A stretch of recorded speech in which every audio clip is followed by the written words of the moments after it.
सकाल उठी 3 घंटा 4 घंटा लगा ठाकुर घरे बसी पूजा करे से लोक गोटे बेकारी न गोटे कर्म करिया प्रकृत जार कर्ममय जीवन कार कर्म धन दिव ना सी केबे ठाकुर घरे एत समय बसिबनी आज्ञा बहुत गोटे पाला को गला बेले मो मां माने टिके रागंती काई के भलिया कथा काई के मंचरे कहिलो अच्युतानंद महापुरुष रामदास को कहितले कोन प्रकार एत समय पूजा करिया ठाकुर घरे बसिबा दीप जालिबा झुना दबा कपूर गलिबा से घरटा अंधार करदबा ठाकुर को अनाथुआ करदबा शांति ठाकुर को रखी दबनी आज्ञा जदि घरे के बाहर टिके चा मागुतब ना चा मिलिबनी मो ठाकुर पूजा सरू तिरे को ठाकुर पूजा करिवो ठाकुर के अच्युतानंद महापुरुष कहिले मंदिर भितर देवता नांती अछंती जे पिता माता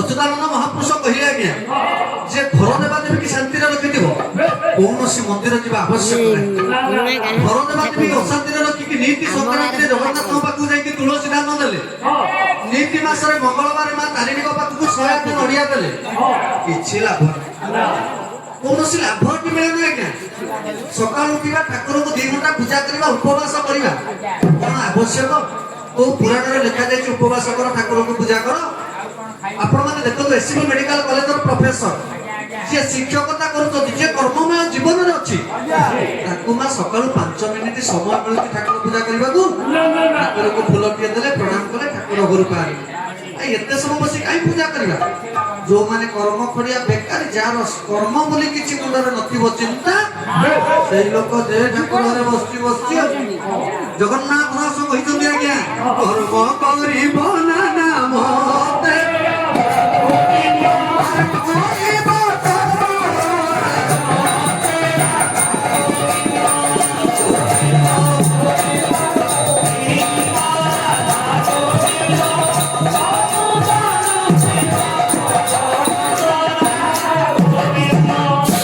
कर्म को आग कर सार पंडित जनक व्यवहार आपण कर्म को आग टिके देखो कर्म को आग न देखि केमिति करबा कोन दरकार ठाकुर कहते जोग कर विश्व चिंतामणि प्रभु नारायण मन को सेवा कर मन भीतर ठाकुर को टिके चिंता कर एते समय बसिबा एते समय पूजा करबा कोन आवश्यक मा किछि दरकार नै कृष्ण दैपायन व्यास कहितंती पत्र पुष्पम फलम तोय ठाकुर को देला बेले पत्र दियो से को पत्र घर पत्र ठार पत्र दुनिया रे बड़ नाही के तुलसी देबे बेल पत्र देबे ओ हालेडी कोळे कोळे के ओ रमेश बढ़िया आ कहू ओ आज्ञा बंधु टिए सिना मिठा नै की पळे आसिले हम बंधु कहबा प्रकृत बंधु के रेभेन्सा कॉलेज रो ओडिया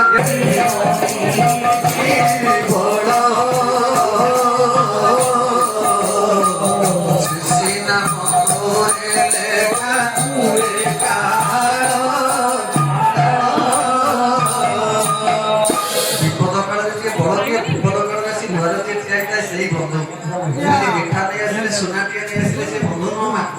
विपदर बंधु रमेश जिते पाला को डुबुरी सुखिता जीव रमेश रंजन मते देखा ओ जानजी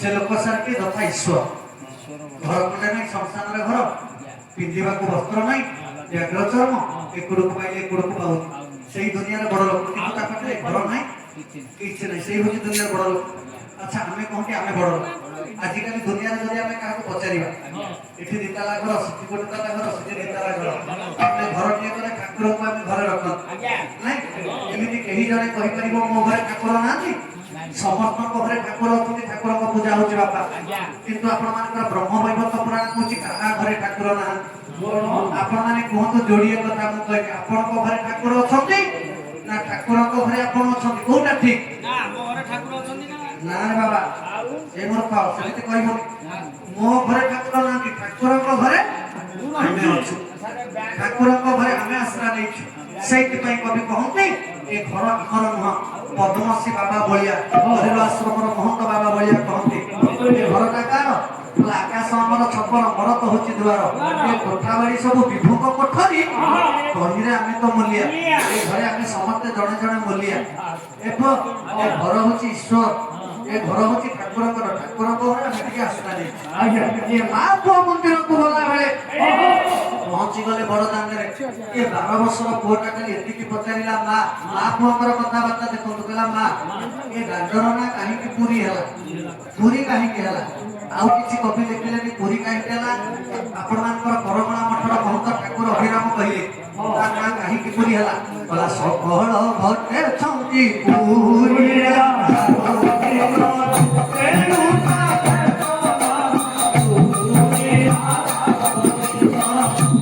ସକଳ ଘଟେ ଛନ୍ତି ପୁରୀ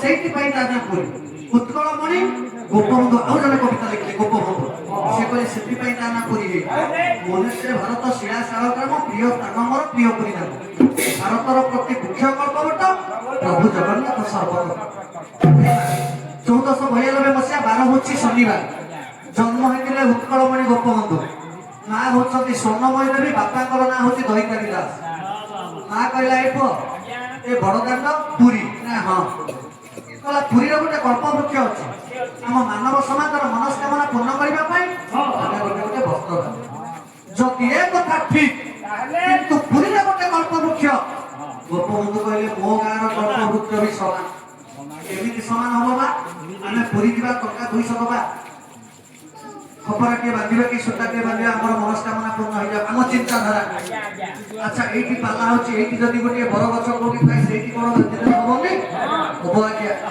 କବି ଲେଖିଲେ ଯଦି ଭାରତର ପ୍ରତି ମୁଖ୍ୟ କଳ୍ପବଟ ପ୍ରଭୁ ଜଗନ୍ନାଥ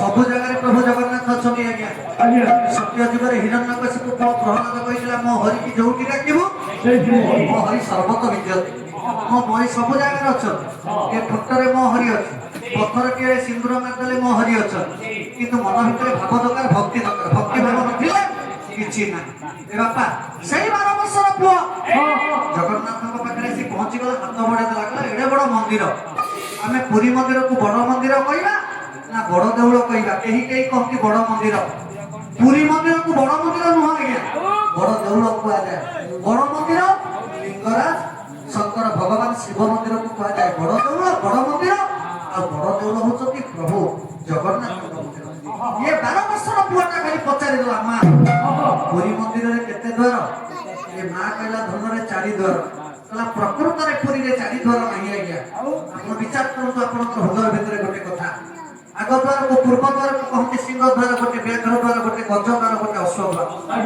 କୋଉଠି ଯେ 4ଟା ଦ୍ୱାର ଆପଣ ମାନେ ଟିକେ ଚିନ୍ତା କରନ୍ତୁ ପୁରୀ ମନ୍ଦିରରେ ଜଗନ୍ନାଥ ମନ୍ଦିରକୁ ଗୋଟେ ବଡ ପାଚେରୀ ଅଛି ସେ ପାଚେରୀର ନାଁ ହଉଛି ନା ବେଗନାଥ ନୁହଁ ସେ ପାଚେରୀର ନାଁ ପ୍ରଥମ ଥିଲା ହଉଛି କୁର୍ମ ପାଚେରୀ କୁର୍ମ ପାଚେରୀରେ 4ଟା ଦ୍ୱାର ମନ୍ଦିର ଭିତରକୁ ସାର ଯିବା ପାଇଁ ଅଛି 4ଟା ଦ୍ୱାର କିନ୍ତୁ ଜଗନ୍ନାଥ ମନ୍ଦିରର ଦ୍ୱାର କଣ 4 ଜଗନ୍ନାଥ ମନ୍ଦିରର ଦ୍ୱାର ହଉଛି କେବଳ ଗୋଟିଏ ଆପଣ ବିଚାର କରନ୍ତୁ ହୃଦୟ ଭିତରୁ କୋଉଟା ଠିକ କୋଉଟା ଭୁଲ ଯୋଉଠି ମୋ କାଳିଆ ଠାକୁର ଅଛି ଯୋଉ ମନ୍ଦିର ଭିତରେ ତାର ପଶ୍ଚିମ ଖୋଲା ନାହିଁ ଉତ୍ତର ଖୋଲା ନାହିଁ ଦକ୍ଷିଣ ଖୋଲା ନାହିଁ କେବଳ ପୂର୍ବ ଖୋଲା ଆପଣ ଦେଖୁଛନ୍ତି ଜଗନ୍ନାଥ ଯୋଉ ଗର୍ଭଗୃହ ଭିତରେ ଅଛନ୍ତି ସେ ମନ୍ଦିରର ଦ୍ୱାର କଣ 4 ଜଗନ୍ନାଥକୁ ଦେଖିବା ପାଇଁ ମନ୍ଦିରକୁ ଯିବା ପାଇଁ 4ଟା ଦ୍ୱାର ଖୋଲା ଅଛି ଏବଂ ଆମେ ସମସ୍ତେ ସ୍କନ୍ଦ ପୁରାଣରେ ପଢିନୁ ଜଗନ୍ନାଥ ମନ୍ଦିରକୁ ତିଆରି କରିଛନ୍ତି ରାଜା ହଉଛନ୍ତି ଇନ୍ଦ୍ରଦ୍ୟୁମ୍ନ ଦେବ କିନ୍ତୁ ଆପଣଙ୍କର ଇତିହାସ କହୁଛି ଇନ୍ଦ୍ରଦ୍ୟୁମ୍ନ ଦେବ ନୁହଁ ଜଗନ୍ନାଥ ମନ୍ଦିରକୁ ନିର୍ମାଣ କରିଛନ୍ତି ଆପଣ ମାନଙ୍କର ଗଙ୍ଗବଂଶୀୟ ରାଜା ତାଙ୍କ ନାଁ ହଉଛି ଅନଙ୍ଗ ବର୍ମନ ଚୋଡଗଙ୍ଗ ଦେବ ସାର ଇତିହାସରେ ଲେଖା ହେଇନି ଅନଙ୍ଗ ବର୍ମନ ନୁହଁ ମନେ ରଖନ୍ତୁ ଅନଙ୍ଗ ବର୍ମନ ଚୋଡଗଙ୍ଗ ଦେବ ଇନ୍ଦ୍ରଦ୍ୟୁମ୍ନ ନୁହଁ ସ୍କନ୍ଦ ପୁରାଣ ଲେଖାଗଲା ବଳରାମ ଦାସ ଲେଖି ଦେଇଛନ୍ତି ଇନ୍ଦ୍ରଦ୍ୟୁମ୍ନ ଗୁଣ୍ଡିଚା କିନ୍ତୁ ଜଗନ୍ନାଥ ମନ୍ଦିରକୁ ନିର୍ମାଣ କରିଛନ୍ତି ଅନଙ୍ଗ ବର୍ମନ ଚୋଡଗଙ୍ଗ ଦେବ ଜଗନ୍ନାଥ ମନ୍ଦିରର ଉଚ୍ଚତା ହଉଛି 214 ଫୁଟ ମାତ୍ର ହଉଛି 8 ଇଞ୍ଚ ନୀଳଚକ୍ର ପତିତ ମହାବଳ ପର୍ଯ୍ୟନ୍ତ ଏ ପୁଅ ଆହୁରି ମଧ୍ୟ ଲେଖାଯାଇଛି ସ୍କନ୍ଦ ପୁରାଣରେ ଆପଣ ମାନେ ଏବେ ପୁରୀ ଗଲେ ବଡ ଦାଣ୍ଡରେ ଠିଆ ହେଲା ବେଳେ ହାତ ଟେକି କହିଦିଅନ୍ତି ଜଗନ୍ନାଥ ସ୍ୱାମୀ ନାରାୟଣ ପଥଗାମୀ ଭବତୁ କେହି କହନ୍ତି କାଳିଆ ଜଗା କାଳିଆ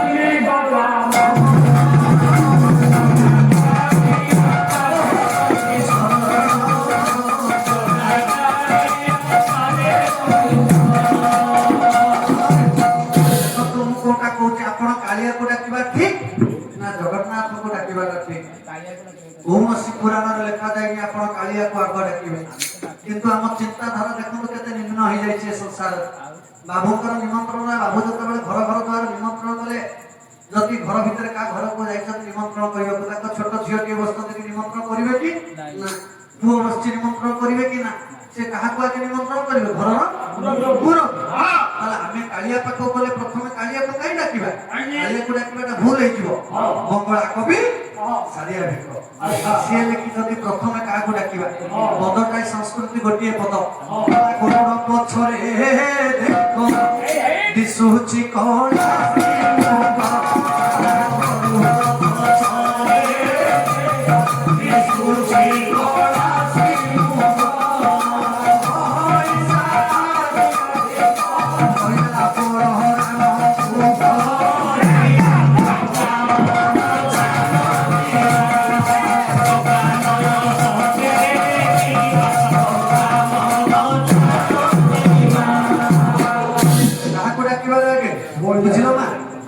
बलिया कहीं घर मुरबी बलिया रथ जो सारे प्रथम भाग आगे कौन कालिया जाए आगे सुभद्रा जाए कालिया कह आगे हूँ घर मुरबी बलिया आग बलिया जीव मु गले शोभा पाइब से पुरी गले प्रथम टे बलिया को डाकिबे घर मुरबी से आहरी प्रमाण दौर बलिया कौन अच्युत कही ना सान न मानिबे बड़र वचन न मानिबे पिता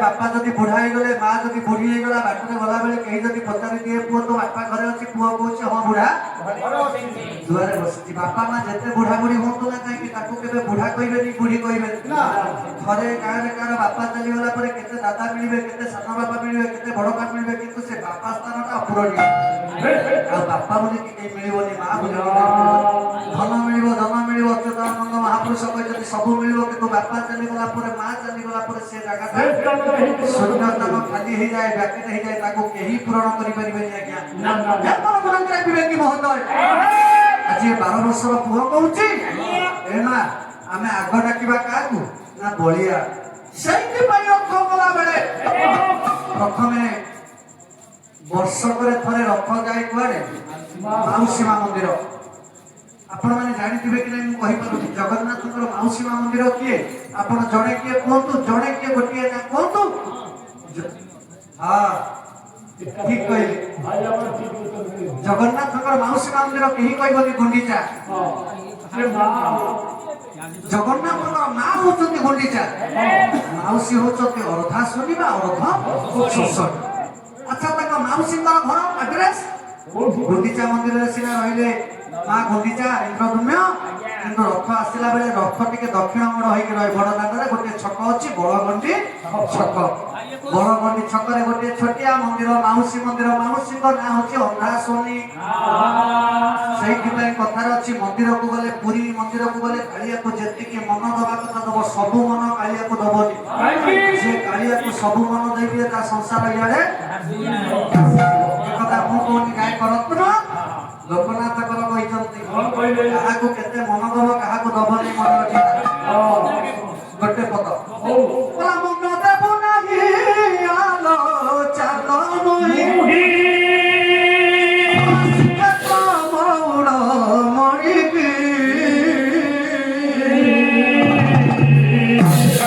जमी पर गुण देव तलिकी टका कर जन देव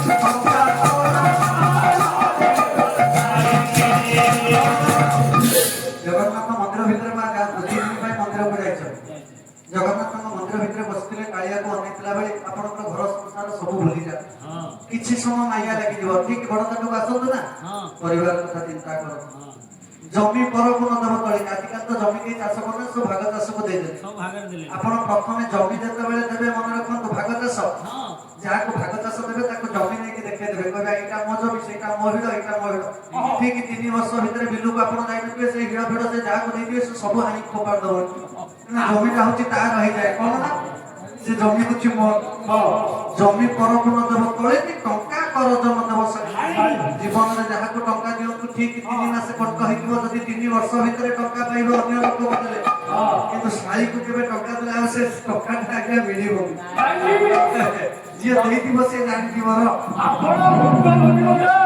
ଟଙ୍କା କରଜ ଦେବୁ ଶାଳୀକି ଜମି ପରଗୁଣ ଦେବ ତଳି ହେ ମୋର ଗୁଣରେ ବିବେକ ମହତ ମା ପୁଅ 2 ଜଣ ଠିଆ ହେଇଛନ୍ତି ମନ୍ଦିର ପାଖରେ ଧୀରେ ଧୀରେ ମନ୍ଦିରକୁ ଗଲେ ମାଉସୀ ଟିକେ ପୋଡ ପିଠା ମିଠା ଟିକେ ଦେଇଦେଲା ଖାଇବା ପାଇଁ ଦେଇଦେଲା 4ଟି ମିଠା ନେଇଯା ଲକ୍ଷ୍ମୀ ସାନ୍ତାଣୀ ମାନ କରିଥିବେ ମିଠା କହିଦେଇ ମନ୍ଦିର ଭିତରକୁ ପଳେଇଯିବ ସେ 3 ଠାକୁର ମନ୍ଦିରକୁ ସିନା ଚାଲିଗଲେ ଏ ମା ପୁଅ 2 ଜଣ ଠିଆ ହେଇଛନ୍ତି ମୁଁ କହିଛି ମା ବିଧବା ମାଟା ଅଶୁଭ ନା ଶୁଭ ଟିକେ ଦେଖ ସେଇ ପୁରାଣ ଆଜି କୌଣସି ରଜାରାଣୀ ଗପ ମଟି କହୁନି ଏ ମା ପୁଅ ଠିଆ ହେଇଛନ୍ତି ମନ୍ଦିର ପାଖରେ 12 ବର୍ଷର ପୁଅ ପଚାରିଦେଲା ମା ଏ ମନ୍ଦିରରେ ଦେବତା କିଏ ମା କୋଉ କହିଦେଲା ଜଗନ୍ନାଥ এই জগন্নাথকে আমি দেখিবা মা জগন্নাথ কিଏ জানিছু বলি ভাগবত অভিরাম কহিতন্তি জগন্নাথ যে ভাবগ্রাহী পথে উঠিরা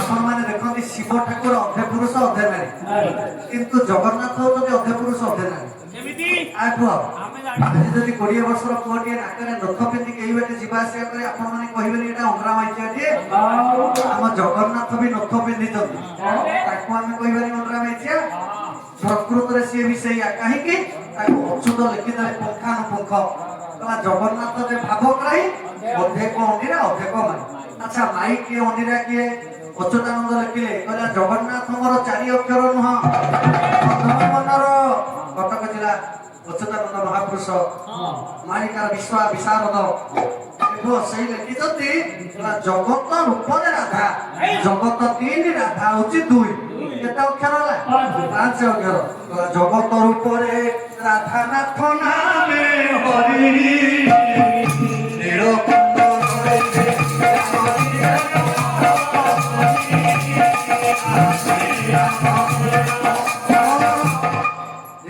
জগত রাধা নাথ হচ্ছে হরি সন্ধি বিচ্ছেদ হয়ে গলা জগত যুক্তনাথ 5 অক্ষর এই মা পুଅ মন্দির ভিতরକୁ যাଉଛନ୍ତି গলা বেলে কলা মা পুরীরে নড়া কেতে পুরীরে 18 নড়া নুহ আজ্ঞା পুরীরে নড়া হচ্ছে 19 মনে রখন্তু আজ্ঞা এ কথা কইବାକୁ সমান নাই গোটিয়ে গুপ্ত ভোগী ହେଇକି ରହିଛି নিম্ন রাজা দত্তাত্রেয়ଙ୍କ কথা গোটে গুপ্ত ହେଇକି ରହିଛି নড়া কিন্তু নামিত হয়ে গলা কেতে পুরীরে নড়া এরপর মহাভারত যুদ্ধ কেতে দিন ହେଇଥିଲା মরিଥିଲେ কেতে পুরাণ কেতে খণ্ড কথায় কেতে প্রভুଙ୍କର ପାଦରେ ଚିହ୍ନ କେତେ କଥାରେ ଖସା ଚିହ୍ନ କେତେ ପ୍ରତ୍ୟେକ ଶରୀରରେ ଗଣ୍ଠି କେତେ ଜଗନ୍ନାଥଙ୍କ ପାଖରେ ପାହାଚ କେତେ 18 ନା ସବୁ 18 ରେ 18 ରେ ରହିଛି ପାହାଚ କୋଉଠୁ 22 ଆସିବ କୋଉ ଗୀତ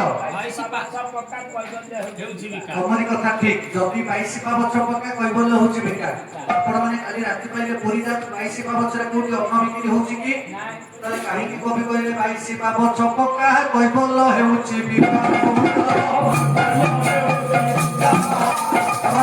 କାହିଁକି କହିଲେ 22 ପାବଛରେ କୋଉଠି କୈବଲ୍ୟ ବିକ୍ରି ହଉଛି କୋଉଠି ନା ଆନନ୍ଦ ବଜାର ତାହେଲେ ଏଠି କବି କାହିଁକି କହିଲେ 22 ପାବଛରେ ବିକ୍ରି ହଉଛି ବିକ୍ରି ହଉନି 22 ପାବଛ ତ ନାହିଁ ବିକ୍ରି ହବ କୋଉଠି ଜମାନ ये मां को धीरे धीरे राहुचंदी गोटिए पाहाच सरीगला 18 पाहाच 19 पाहाचरे विग्रह जगन्नाथ बड़ ठाकुर सुभद्रा आउ 3टी पाहाच पुरी रे कहूची उत्तर दिग को जीव उत्तर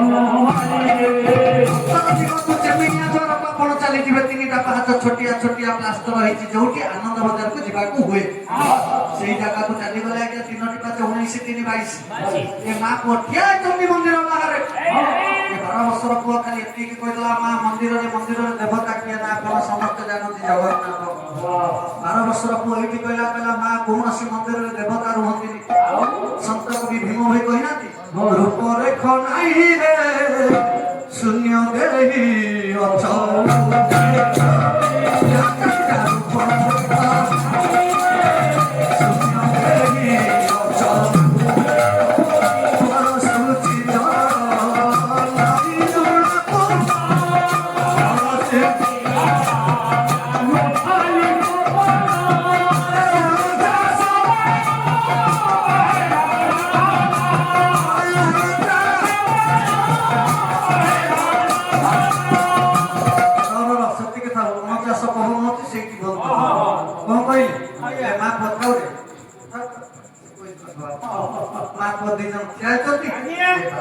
ପୁଅଟା କହିଲା ମା ମନ୍ଦିରରେ ଠାକୁର କିଏ ନା ଜଗନ୍ନାଥ। କିନ୍ତୁ ଭାଗବତରେ କାହିଁକି ଜଗନ୍ନାଥ ମନ୍ଦିରରେ ଅଛନ୍ତି ବୋଲି ଆପଣ ଭାଗବତକୁ ମାନିବେ ନା ଆପଣଙ୍କର ପୁରାଣକୁ ମାନିବେ? କୋଉ ପୁରାଣକୁ ମାନିବେ? ସେ ତ ପରମଶାସ୍ତ୍ର। ଜଗନ୍ନାଥ ଦାସ କହୁଛନ୍ତି ଜଗନ୍ନାଥ ତ ମନ୍ଦିରରେ ନୁହଁ, ଗୋଟେ ଜଗନ୍ନାଥ ଅଛି ପ୍ରତିମା ମିଛରେ ଏତିକି। ଜଗନ୍ନାଥ ତିଆରି ଆଜ୍ଞା କାଠରେ, ଶଙ୍କର ଭଗବାନ ତିଆରି ହଉଛନ୍ତି ପଥର।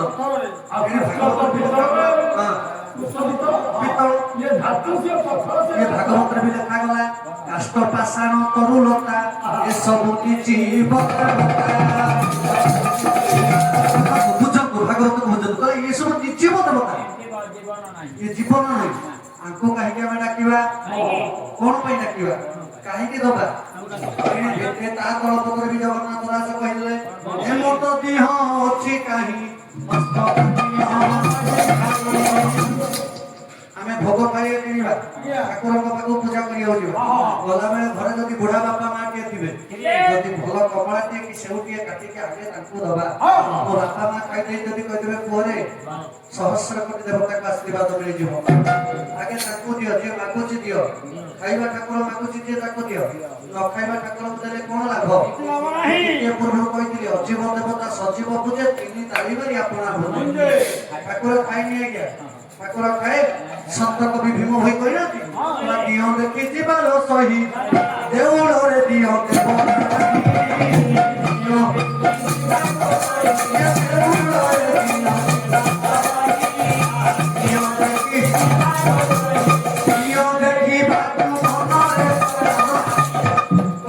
ଦେଖିବାକୁ ମନରେ ସରତା ଦେଉଳ ଭିତରେ।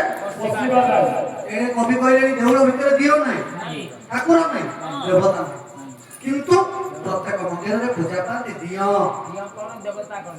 ଦେବତା ଗୁରୁ ବ୍ରାହ୍ମଣ ପିତା ମାତା ଇତ୍ୟାଦି ମଧ୍ୟର ଦେବତା। ବାପା ମା ଜନ୍ମ ଦେଇଛନ୍ତି, କର୍ମ ଦେଇନାହାନ୍ତି, କିନ୍ତୁ ଫଳ ଦେଇଛନ୍ତି। ପ୍ରତ୍ୟେକ ସମୟରେ ଆପଣ ସକାଳୁ ଉଠିଲେ ଜଣଙ୍କ ଉପରେ ଆପଣଙ୍କର ଅଧିକାର ଅଛି। ସେ ଆପଣଙ୍କର ସ୍ତ୍ରୀ ଉପରେ ନୁହଁ କି ଭାଇ ଉପରେ ନୁହଁ କି ଭଉଣୀ ଉପରେ ନୁହଁ କି ସ୍ୱାମୀ ଉପରେ ନୁହଁ। ଜଣଙ୍କ ଉପରେ ଅଧିକାର ସେ ଯୋଡି ହଉଛି କଣ ନା ଭଗବତ ଗୀତା। ଭଗବାନ କୃଷ୍ଣ ଅର୍ଜୁନଙ୍କୁ କହିଥିଲେ ସେ ହଉଛନ୍ତି କର୍ମଣା ବାଧିକାରନ୍ତୁ ମାତ୍ରେଷୁ। କେବଳ କର୍ମ ଉପରେ ଆପଣଙ୍କର ଅଧିକାର ଅଛି। ସକାଳୁ ଉଠିଲେ ପାଲା ଗାଇବା, ପୂଜା କରିବା, କିଛି କର୍ମ କରିବା, ଆମର କର୍ମ ଉପରେ ଅଧିକାର। ଦେବତାଙ୍କ ପୂଜା ଉପରେ ଅଧିକାର ଆମର ନାହିଁ। ପୂଜା ଉପରେ ଅଧିକାର ଗଲେ ଆପଣ କର୍ମ କରିବା ହେଇଯିବେ, କିଛି ଦାନ କଲେ କିଛି ଅଟିବନି, କିଛି ଅଟିବନି। ଲାଷ୍ଟକୁ ଖାଇବାକୁ ପାଇବେନି, ହାତ ପତାରେ ଠାକୁର କିଛି ଦେବେନି, ବରଂ ଅପଙ୍ଗ କରିଦେବେ। ଖାଲି ପୂଜା କରିବା ଦିନରେ ଯଦି ଠାକୁରଙ୍କୁ ପାଇବା ଜମା ପାଇବାନି ଆଜ୍ଞା। ସେତିକି ସେବା କର, ସେଇ ସେବା କର, ସେଇ ମାନଙ୍କର ସେବା କର, ଆପଣ ଫଳ ପାଇବେ। ଜଗନ୍ନାଥ ଦାସ କହିନାହାନ୍ତି ଜୀବରେ ଯାର ଦୟା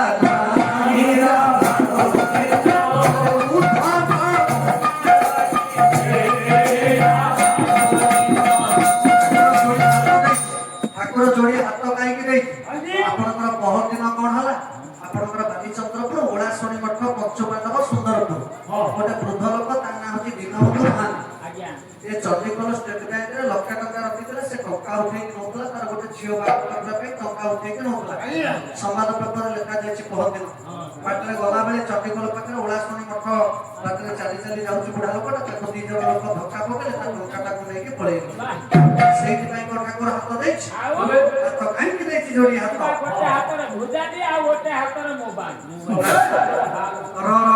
ଠାକୁର କାହିଁକି ବାପା ହାତ ଗଲା? ମହାପୁରୁଷ ଅଚ୍ୟୁତ କହିଛନ୍ତି ହାତର ଭୂଷଣ ନୁହେଁ ଦାମୀ ଘଣ୍ଟା। ଦାମୀ ଘଣ୍ଟା କହିବାରୁ ଆଜି ପେପର ଆପଣ ଦେଖନ୍ତୁ, ସମ୍ବାଦ ପେପର ଆଜି ପେପରରେ ଆପଣଙ୍କର ନେତା ଅମ୍ବାନୀ ଗୋଟେ ଘଣ୍ଟା ପିନ୍ଧିଛନ୍ତି। ସେ ଘଣ୍ଟାର ମୂଲ୍ୟ ହଉଛି 21,77,5,753 ଟଙ୍କା 24 ପଇସା। ହଁ ବାପା 21 କୋଟି। ସେ 21 କୋଟି ହଉ କି 100 କୋଟି ହଉ କି 1000 କୋଟି ହଉ, ଘଣ୍ଟାଟା 1000 କୋଟି ହେଇପାରେ, କିନ୍ତୁ ସମୟକୁ ସେ ପରିବର୍ତ୍ତନ କରିପାରିବେ? ସମୟକୁ ପରିବର୍ତ୍ତନ କରିପାରିବେ। ସେଥିପାଇଁ ହାତର ଭୂଷଣ ଘଣ୍ଟା ନୁହଁ, ହାତର ଭୂଷଣ ନୁହେଁ ଦାମୀ ଘଣ୍ଟା। ସୁଚିତ ଦେବାର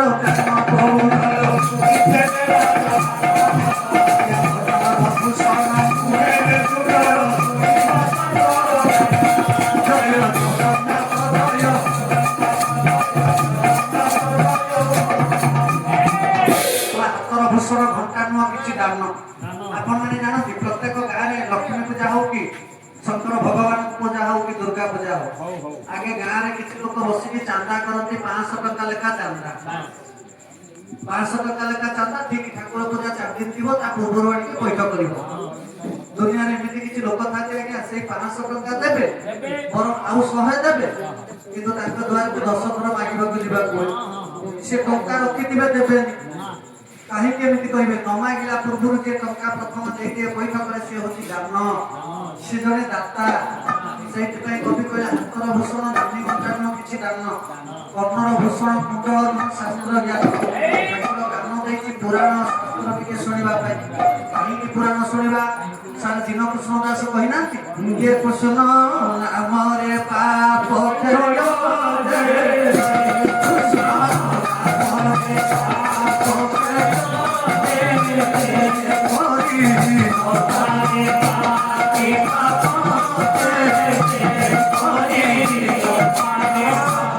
कृष्ण नामरे पाप खेल देते हरि नपारे पापी এইটি আপন পুরাণ শুনুছেন সে কথা নয় যেতে বাট সাউন্ড মাধ্যমে পুরাণ থেকে সুবোধব সে भी মুক্তি সেদিকে নহ হরি নামে তিরসজি পান কলা লোক সিনা জানিছি যে পান করিছি সে তো ন জানিছি পান ন করে যে ন জানিছি যে ন জানিছি তা পাখে বকিলে তাকে পাগল ভলিয়া কথা লগাই দব হ্যাঁ এতিকি কথা কি দেখো পঞ্চানন করতে মুকামল সেটি জানাই তার মূল্য পঞ্চানন মেলারে কবি কইনাতি তার করতে মুকামল সেটি জানাই তার মূল্য ওটা অন্ধ পাখে যদি আজ্ঞা বিভিন্ন প্রকার আর্ট করিকে দেখব সে দেখি পারিব দেখো ওটা ছোটা পাখে তাকে শীঘ্র শীঘ্র দৌড়ি চলে সে যাই পারিব কি এ মরণ করে বিবেক মহতা মহিমালে কমর ভূষণ কুণ্ডল সত্যি কি আল্লাহ ঘোড়ার ভূষণ নহে সোনা হার কহিবা সুবচন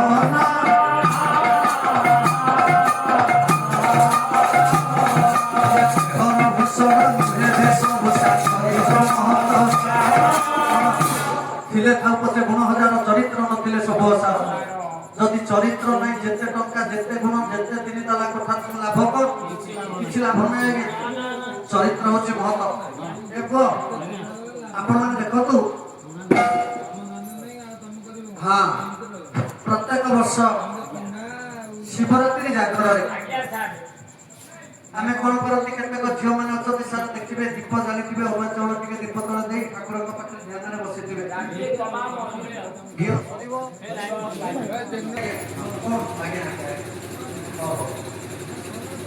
ସତ୍ୟ ସନାତନ ପ୍ରବନ୍ଧରେ ମନ ଦେଲା ଗୋଟିଏ କଥା ଏ ତ ମାନସିକ ପାଲା ଅନୁଷ୍ଠାନ ପାଲା ନୁହଁ ଯାହା ଦେବୀପଦ କଥା କହିଦେଇକି ପ୍ରଭୁ ପାଖରେ ପହଞ୍ଚିଯିବା ଇଏ ହେଉଛି ଆମର ଧାର୍ମିକ କଥା ପାଲା ମାଧ୍ୟମରେ ଜନସଚେତନତା କାର୍ଯ୍ୟକ୍ରମ ଚାରିପଦ କଥା ଆଜ୍ଞା ଏକ ଏ ମହାପ୍ରଭୁ ମନ୍ଦିର ପାଖରେ ଠିଆ ହେଇଛନ୍ତି ମନ୍ଦିର ପାଖରେ ଠିଆ ହେଲା ବେଳେ ମନ ମଧ୍ୟରେ ଚିନ୍ତା କରୁଛନ୍ତି କଣ କହିଲେ କହିଲା ଛନ୍ଦା ଚରଣ ଏ ଛନ୍ଦା ଚରଣ ଛନ୍ଦା ଚରଣ ବୋଲି ଶରଣ ଛନ୍ଦା ଚରଣ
विश्व दरबार पूर्ण ब्रह्म सत्यनारायण महाप्रभु प्रपंच को गला बेले 12 वर्ष पुआटा खाली कहला मंदिर भितर देवता नहीं मंदिर भितर देवता होतने मो इष्ट जगन्नाथ ए मा साइते पई कहली गळार भूषण सुनाहार न कहिबा सुवचन देहर भूषण मोहे वेशभूषा चरित्र महत जान टिके पूर्व कहली शिवरात्रि जागरण में दीप जानिबा जेते तेल स्वरूप हो घियो स्वरूप दीपरा में घियो दउतला ए पुआ हमें कहतेनी सलिता के देले जळिबो सलिता केबे जळे ना बळिता के देले बळिता जळि जळि से निज को सलिता रूप रे ही जाय आम जीवनटी हूँ से मातृगर बहिष्ठ को आम जन्म पाई प्रथम जीव किछि दिन जीवा माँ गर्भर रखी जीव माँ जन्म देला किछि दिन आम जीवा तापर से जीव जीव तापर से जो जीव होइक आसे से जीव होइक पळेइबो जीवन मृत्यु नहीं महापुरुष अतत कहते मरुची मारुची करी कराउची सब प्रकृतिर कर्म मनीष केवल निर्गुण चैतन्य साक्षी रूपे उठा जान आम जिते जीव जानिले जिते घी देले लाभ कौन देखु गोटे झीटे दीप देला बेले एतिकी मन भितर कही था मोर गोटे भल बर दरकार नहले मोर गोटे भल घर दरकार झीटे जन्म ला बेले एतिकी जानी से घरटा मोर नुह मु दिने ना दिने अन्य घर को जी से जिते ठाकुर पाखे दीप जानिले राति सारा जिते घी ढाली देले कौन भल घर भल बर मिल कि मृत्यु संगीतार कवि दुर्जटी कही भल घर टे मिल केमिति ना प्रथमे जदि से चिता भलिया चरित्रवान होइथिबो निश्चित राम भलिया पुअटिए मिलिबो आ पुअटिए हबि राम भलिया चरित्रवान होइतिले चिता भलिया निश्चित झियटी हमको मिलिबो प्रथमे हम चरित्र दिले थाउ पछे हे गुण जे हो जा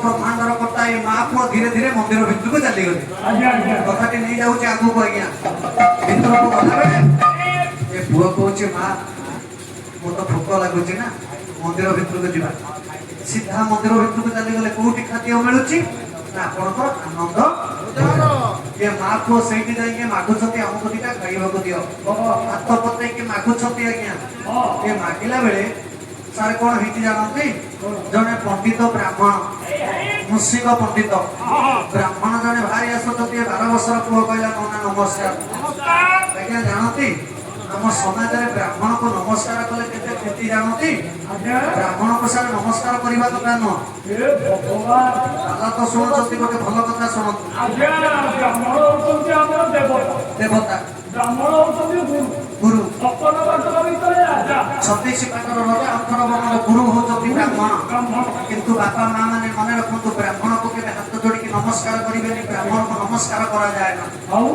बापा देखु जड़े भल कवि द्वितीय भंज गोलक चंद्र प्रधान मु भी जड़े ब्राह्मण पुओ आप देखो ब्राह्मण को नमस्कार करवा ठीक ना भूल आप हृदय भितर विचार करो पदटाई गोविंद आप द्वितीय भंज सारे से कौन कहते सुंदर भाव बापा आज जदि जड़े पाला गाय को मुंड टेकी था उपरको क्या जड़े कवि मानक कवि नथिले पाला बंचबनी आज्ञा जदि पाला आज बंचु था कवि मानक कवि माने पदे पदे देखी आम पदे पदे गायिक आम आगू जा कविकर लेखा ना आम कौटू लेखा आना ए बापा सार मन पकड़ कवि सुंदर भंज दीनकृष्ण दास गोविंद चंद्र भंज राधानाथ राय बहादुर पश्चिम ओडिशा को विशारद बरपाली पुत्र रंगे आज भी गंगाधर मेहेर फकीर मोहन सेनापति एमाने सब कौन मरीचती आज्ञा बापा एमाने सब अमर केते जन अमर देख डॉक्टर माधवांशी कहती कवि कलाकार भगत देश से भकचारी ये माने मरले अमर कहे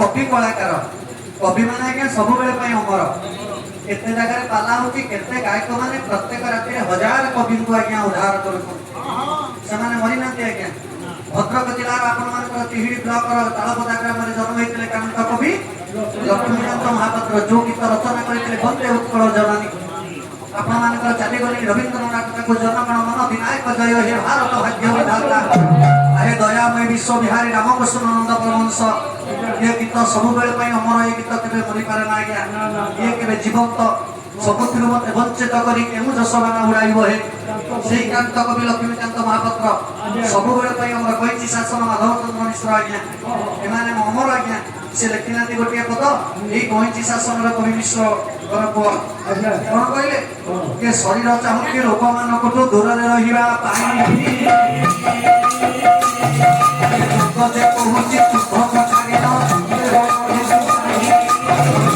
ସବୁବେଳେ ସମସ୍ତ ଜାତିରେ ବଢିଆ କବିତା ଦେଖନ୍ତୁ ଏ କବିତା ମିଳିବନି ଆଜ୍ଞା ଶରୀର ଚାହୁଁଛି ରୋଗ ମାନଙ୍କଠୁ ଦୂରରେ ରହିବା ପାଇଁ ରୋଗ ଯେ କହୁଛି ତୁମ୍ଭକୁ ଛାଡ଼ିନ ଆମେ ଯେ ରହିବୁ କାହିଁକି ଆମ ଘର କୋଉଠି ଗୋଟେ ରୋଗର ଘର ହଉଛି ଶରୀର ଶରୀର ଭିତରେ ହିଁ ରୋଗ ରହିବ ନା ଆମେ ଘରଟିଏ କରୁଛନ୍ତି ଠାକୁରଙ୍କୁ ରୋଗ ରହିବନି ଏ ପୁଅ ଆଜିର ଶାସ୍ତ୍ର ଅନୁସାରେ ମୁଁ କହିଛି ବ୍ରାହ୍ମଣକୁ ନମସ୍କାର କରିବନି କବି କଳାକାର ଚାଲିଗଲେଣି ଆପଣମାନଙ୍କର ଭଜନ ସମ୍ପର୍କ ଭିକାରୀ ବଳ ଚାଲିଗଲେଣି ମହମ୍ମଦ ରଫି ଚାଲିଗଲେଣି ଲତା ମଙ୍ଗେଶକର ଏଭଳିଆ ଗୀତିକାର ଆଉ ଜନ୍ମ ହେବେନି ଭଜନ ସମ୍ରାଟ ଭିକାରୀ ବଳ ଗୋଟେ ଗୀତ ଗାଇଥିଲେ ଆପଣମାନେ ବାରମ୍ବାର ଶୁଣନ୍ତୁ ତ ସେ ଗୀତ ନୂଆ ହଜାର ଥର ଶୁଣିଲେ ବି ସେ ଗୀତ ନୂଆ ଲାଗିବ କଣ ସେ ଗୀତ ଦାସିଆ ନଡ଼ିଆ ସିନା ତତେ ବଢିଆ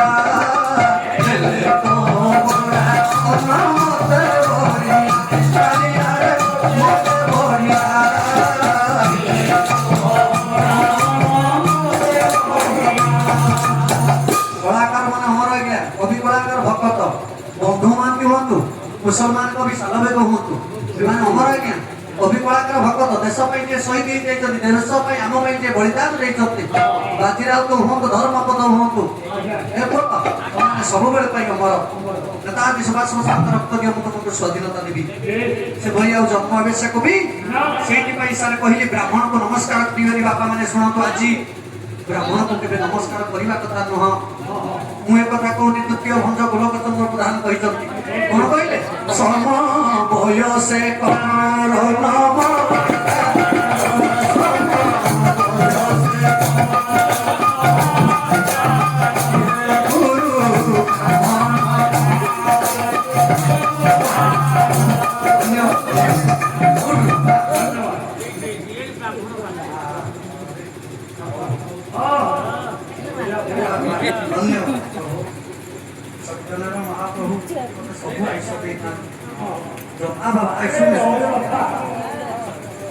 କାମଟା ସରିଲା ସେ ଆଉ କାହିଁ ରହିବ ସତ୍ୟନାରାୟଣ ମହାପ୍ରଭୁ ତାକୁ ଦୀର୍ଘାୟୁ କରନ୍ତୁ ଉତ୍ତର ଉନ୍ନତି କରନ୍ତୁ ମା ବିରଜା ଘଣ୍ଟ ଘୋଡେଇ ରଖିଥାଉ ଶରୀରରେ କେବେ ରୋଗ ନ ହଉ ଯାହା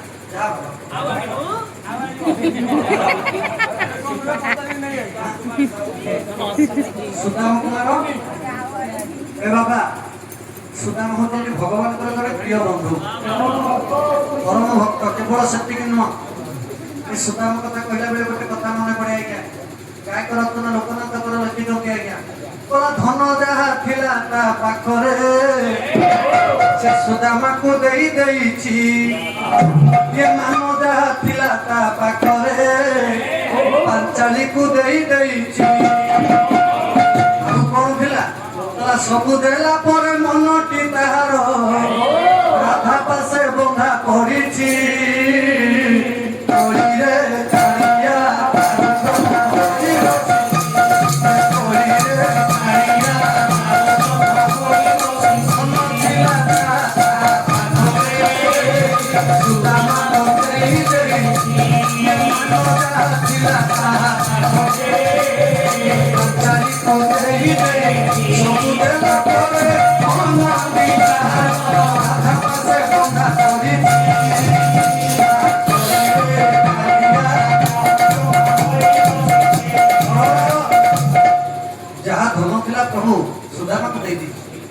ଯାହା ମାନ ଥିଲା ବୃଷଭାରେ ପାଞ୍ଚାଳି ଦ୍ରୌପଦୀକୁ ଠାକୁର ଦେଇଥିଲେ ଆଉ ମନଟା ଶେଷରେ ରାଧା ପାଦ ତଳେ ବନ୍ଧା ପଡିଲା ମୁଁ ପ୍ରତ୍ୟେକ ପାଲାମନ୍ତରେ କହିଥାଏ ଆଜ୍ଞା ରାଧାକୃଷ୍ଣଙ୍କର ହିସାବରେ କଣ ଜାଣନ୍ତି ଆଜ୍ଞା ନାଇଁ ଭଣଜା ନୁହଁ ରାଧାକୃଷ୍ଣ ଜଣେ ଭଲ ସ୍ୱାମୀ ସ୍ତ୍ରୀ ମୁଁ ପ୍ରତ୍ୟେକ ପାଲାମନ୍ତରେ କହିଥାଏ ଚନ୍ଦ୍ରସେନାକୁ ବିବାହ ହେଇଥିବା ରାଧା ମାୟା ରାଧା ଜବରଦସ୍ତ ତାଙ୍କ ବାବା ବିବାହ କରିବାରୁ ମାୟା ରାଧା ଚନ୍ଦ୍ରସେନା ସାଙ୍ଗରେ ଗଲେ ରାମଙ୍କ ପାଖରେ ଯେମିତି ଯୋଡି ସୀତା ସେମିତି ରାଧାଙ୍କ ପାଖରେ ରହିଲେ କୃଷ୍ଣ ରହିଲେ ସିନା ରାଧାକୃଷ୍ଣ ଭଲ ସ୍ୱାମୀ ସ୍ତ୍ରୀ ହେଇପାରନ୍ତି କିନ୍ତୁ ତାଙ୍କର ପ୍ରେମ ସମ୍ପର୍କଟା ଯଦି ଆମେ ଦେଖିବା ସେଟା ଅପ୍ରାକୃତ ପ୍ରେମ ଅଭିମନ୍ୟୁ ସାମନ୍ତ ସିଂହର ଲେଖିଛନ୍ତି ରାଧାକୃଷ୍ଣଙ୍କର ପ୍ରେମ ଅପ୍ରାକୃତ ପ୍ରାକୃତିକ ପ୍ରେମ ନୁହଁ ଅବ୍ୟକ୍ତ ଲୀଳା ତାଙ୍କର ବ୍ୟକ୍ତ ଲୀଳା ନଥିଲା ଶାରୀରିକ ସମ୍ପର୍କ ନଥିଲା ଆଜିର ଦୁନିଆରେ ରାମ ଠାକୁର ଯେତେବେଳେ ବେଦୀରେ ବିବାହ ହେଲେ ଗୋଟିଏ ଅଗ୍ନିକୁ ଅନେଇଥିଲେ ଯୋଜମାନ ନାଗରେ ଯୋଉ ଅଗ୍ନି ପଢାଯାଏ ଘିଅ ପଢାଯାଏ ସେ ଅଗ୍ନିକୁ ସାକ୍ଷୀ ରଖିକି ରାମ କହିଥିଲେ ମୁଁ ଏକ ପତ୍ନୀ ଅବଲମ୍ବନ କରିବି ଗୋଟିଏ ବ୍ରତ ଗୋଟିଏ ସ୍ତ୍ରୀ କିନ୍ତୁ ଆଜିର କବି ଅଚ୍ୟୁତାନନ୍ଦ ଲେଖିଦେଲେଣି ଏତେ ଜଣ ପୁରୁଷ ବେଦୀରେ ବିବାହ ହେଲା ବେଳେ ଅଗ୍ନିକୁ ସାକ୍ଷୀ ରଖି କହିଲେଣି ଠିକ ଆମର ଅଷ୍ଟମଙ୍ଗୁଳି ଗଲା ପରେ ତୋରି ଭଳିଆ ଆଉ ମୁଁ ଦିଟା ଠିକ କରିବି। ଏକଥା ଭୁଲ ନୁହଁ, ଆଜିକାଲି ଦୁନିଆରେ ହଉଛି ଆଜ୍ଞା ସେଇ କଥା। ଏତିକି ନୁହଁ, ଆଜିର ପୁରାଣ ଭିତରେ ମୁଁ ସାର୍ କହିଥାଏ ରାମାୟଣରେ ଭିନ୍ନ ଏକ ରାମାୟଣ ମତ। ଆପଣମାନେ ଦେଖନ୍ତୁ ଗୋଟିଏ କ୍ୟାରେକ୍ଟର ହଉଛି ରାବଣ। ରାବଣର ଏମିତି ଏକ କ୍ୟାରେକ୍ଟର ଆପଣ ଦେଖନ୍ତୁ, ଯେତେ ଜ୍ଞାନୀ ମାନେ ବସିଛନ୍ତି ଆପଣ ଠିଆ ହେଇକି ମତେ ଗୋଟିଏ କଥା କୁହନ୍ତୁ, ରାବଣର ଦୋଷ କଣ ରାମାୟଣରେ?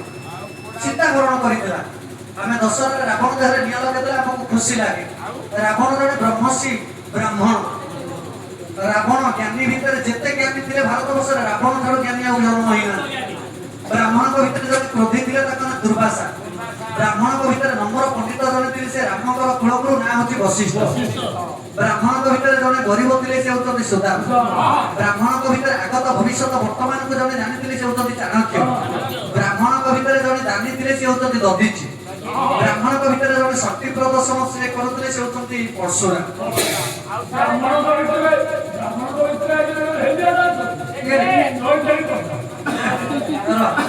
କାହିଁକି ସାର୍ ଆପଣ ମାନେ ଜଣେ କିଏ କୁହନ୍ତୁ, ମୁଁ ବି ଶିଖିବି। କଣ ଶିଖିବି ନା ଜଣେ ବ୍ରାହ୍ମଣ ରାବଣର ଦୋଷ ସାର୍ ରାମାୟଣ କଣ ଥିଲା? ଆପଣ କୁହନ୍ତି ସୀତା ହରଣ। ରାବଣ କଣ ପାଇଁ ଯାଇଥିଲା ସୀତାକୁ ହରଣ କରିବାକୁ? କି ମନକୁ ପଚାରିଲେ ଜଣେ ଭିକ୍ଷୁକ ବ୍ରାହ୍ମଣ ଭିକ୍ଷା ମାଗିବାକୁ ଆସିଛନ୍ତି, ସେ ଯିଏ ହଉ, ରାବଣ ହଉ କି ଜଣେ ଭିକ୍ଷୁକ ହଉ, ସେ ପ୍ରଥମେ ଭିକ୍ଷା ମାଗିବାକୁ କୋଉଠିକି ଆସିବ? ଗାଁ ଗଣ୍ଡାକୁ ଆସିବ, ନଚେତ୍ ସେ ବଜାରଟା ହଉନଥିବ। ଆଚ୍ଛା, ଜଙ୍ଗଲ ଭିତରେ କଣ କିଏ ଅଛି ଯେ ଜଣେ ଭିକ୍ଷା ମାଗିବାକୁ ଯିବ? ରାବଣ କାହିଁକି ଭିକ୍ଷା ମାଗିବାକୁ ଯାଇଥିଲା? ଆପଣଙ୍କର କେଶବ ରାମାୟଣ ଏବେ ଦେଖାଯାଇଛି ସୁନ୍ଦର ପରିଚୟ ପ୍ରଦାନ। ରାବଣ ସେଦିନ କାହିଁକି ଯାଇଥିଲେ ନା ତାଙ୍କ ଝିଅକୁ ଉଦ୍ଧାର କରିବା ପାଇଁ। ଯଦି ସୀତାକୁ ହରଣ କଲେ, ଆଜିକାଲି ଗୋଟିଏ ଆପଣମାନେ ଫେସବୁକ୍ ଖୋଲିଲେ ଦେଖିବେ 4 ବର୍ଷ 5 ବର୍ଷର ଝିଅ 7 ବର୍ଷର ଝିଅକୁ ଏ ନରରାକ୍ଷସ ଉପଭୋଗ କଲା ପରେ ତାକୁ ଜୀବନରୁ ମାରି ଦିଆଯାଉଛି। କିନ୍ତୁ ରାବଣ ତ ସେ ଭୁଲ କରିନଥିଲା। ରାବଣ ମା ସୀତାଙ୍କୁ ଆଣିକି ଅଶୋକ ବାଟିକାରେ ରଖିଥିଲା, ଫେର ତିର୍ଯ୍ୟଟା ବୋଲୁତେ ବିଭୀଷଣ ଝିଅକୁ ଜଗେଇ ଦେଇଥିଲା। ମୋ ବଡିଗାର୍ଡ ହେଇଥିଲା ମୋ ମା ସୀତା ଉପରେ ଯେମିତି କୌଣସି ପୁରୁଷକୁ ରାବଣ କଣ ତାକୁ ବେଡରୁମରେ ନେଇ ରଖିଥିଲା ନା? ରାବଣ ଜାଣିଥିଲା ପ୍ରତ୍ୟେକ ନାରୀ ମାନଙ୍କର ଯଦି ଗାଇନିଂ ପ୍ରୋବ୍ଲେମ ଥାଏ, ଆପଣ ଆଗରୁ ଜାଣନ୍ତି ଅଶୋକାରିଷ୍ଟ ପାନ କଲେ ତାର ଗାଇନିଂ ପ୍ରୋବ୍ଲେମ ସଲ୍ଭ ହୁଏ। ତାହେଲେ ସୀତାଙ୍କର ଗାଇନିଂ ପ୍ରୋବ୍ଲେମ ଥିଲା ବୋଲି ରାବଣ କେମିତି ଜାଣିଲା?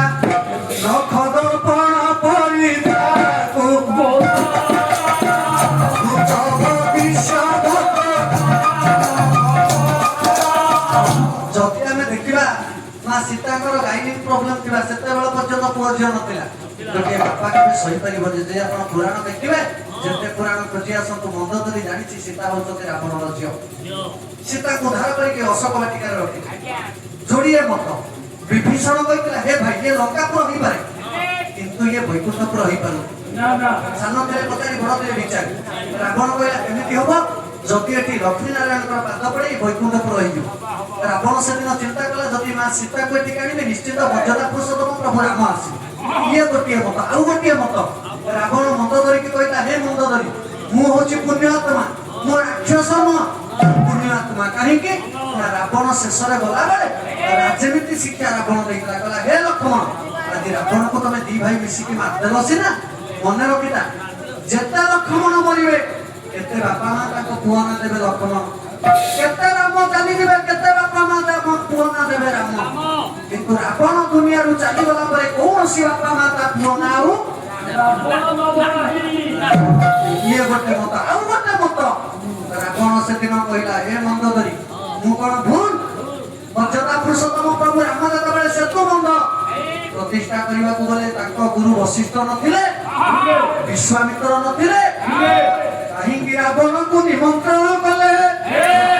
ରାମ ଜାଣିଛନ୍ତି ରାବଣ ଦ୍ୱାରା ସେତୁ ବନ୍ଧ ପ୍ରତିଷ୍ଠା ହେଇପାରିବ। ଇଏ ଗୋଟେ ମତ। ଆଉ ଗୋଟେ ମତ, ଏ ମନ୍ଦ ଧରି ମୁଁ ଭୁଲ, ମୁଁ ରାକ୍ଷସ। ଯଦି ଗୋଟେ ରାକ୍ଷସ ଶୁଭ ବେଳେ କୌଣସି ରାକ୍ଷସର ନାଁ କେବେ ନିଆଯାଏ କି? ଗୋଟେ ମନ୍ଦ ଲୋକର ନାଁ ନିଆଯାଏ କି? ପ୍ରଥମ ମିଳନ ଯେତେବେଳେ ଝିଅ ପୁଅର ବିବାହ ହୁଏ, ବ୍ରାହ୍ମଣ ବେଦୀରେ ବସିଲା ବେଳେ କଣ ମନ୍ତ୍ର ପଢନ୍ତି? ଯଥା ରାବଣସ୍ୟ ମନ୍ଦ ଧରି କଥା। ରାବଣ କହୁଛି ଏ ମନ୍ଦ ଧରି, କୁଆଡେ ରାମ ଗଲେ, କୁଆଡେ କୁସୁମ ଗଲେ, କୁଆଡେ ଧୃତରାଷ୍ଟ୍ର ଗଲେ, କୁଆଡେ ଜଗନ୍ନାଥ ଗଲେ, କୁଆଡେ ବ୍ରହ୍ମା ଗଲେ, କମ ରାବଣ ନାମକୁ ଉଚ୍ଚାରଣ କରା କଲା ସେଇ ରାବଣର ରାବଣ କହୁଛି ମୋର ଭୁଲ କଣ? ରାମାୟଣରେ ହୁଏତ ରାମଙ୍କର 20 ଭୁଲ ବାହାରିବ, ମୋ ମା ସୀତାଙ୍କର ହଉଛି 5ଟା ଭୁଲ ବାହାରିବ, ରାବଣର ଗୋଟିଏ ଭୁଲ ନାହିଁ। କୋଉ ଭୁଲ ଆପଣ କୁହନ୍ତୁ? ରାବଣ ସୀତାକୁ ହରଣ କଲା, କୋଉ ଭୁଲ ଆଜ୍ଞା? ଏ ଘରର ମୁରବୀ ତାଙ୍କ ବୋଉକୁ କହିବେ କବାଟ ଖୋଲିବନି ମୁଁ ନ ଡାକିଲା ପର୍ଯ୍ୟନ୍ତ। ରାବଣ ଯାଇ କହିଲେ ଭଗବତୀ ଭିକ୍ଷାନ ଦେଇ, ଲକ୍ଷ୍ମଣ 3 ଗାର କାଟିଥିଲେ, ଭାଉଜ ଗାର ଡେଇଁବନି। ତାହେଲେ ରାବଣ ଯେତେବେଳେ ଭିକ୍ଷା ମାଗିଲେ ସୀତା ଡେଇଁ ପଡିଥିଲେ ନା, ରାବଣ ଜବରଦସ୍ତ ତାକୁ ଟାଣି ଆଣିଥିଲେ। ଏ 3 ଗାରକୁ ଭେଦ କରି ସୀତା ବାହାରକୁ ଯାଇଥିଲେ। ତାହେଲେ କାହିଁକି ଏ କଥା ଭୁଲ? ରାବଣ ଜଣେ ପୁଣ୍ୟ ଆତ୍ମା। ଆଉ ଯଦି ଲଙ୍କା ପଢିରେ ସେଗୁଡା ପାଲାରେ କୁହାଯାଏ ନା, ପାଲାରେ କହିଲେ 500 ଜରିମାନା ଦେବାକୁ ପଡିବ। ଆଚ୍ଛା ହଉ, ବିଶ୍ୱ ଚିନ୍ତାମଣି ପ୍ରଭୁ ନାରାୟଣ କହିଲେ ରାବଣ ପୁଣ୍ୟ ଆତ୍ମା। ଆହୁରି ମତରେ କେଶବ ରାମାୟଣରେ ଲେଖାଗଲା, ଲଙ୍କାପୁରରେ ଯଦି ପ୍ରକୃତ ରାମକୁ କିଏ ଭଜନ କରେ ସେ ଲୋକ କିଏ? ବିଭୀଷଣ ନୁହଁ, ପୁଣ୍ୟ ଆତ୍ମା ରାବଣ। ରାବଣର ପ୍ରିୟ, ରାବଣର ପ୍ରକୃତ ଭଗବାନ ଥିଲେ କିଏ? ମର୍ଯ୍ୟାଦା ପୁରୁଷୋତ୍ତମ ପ୍ରଭୁ ରାମ।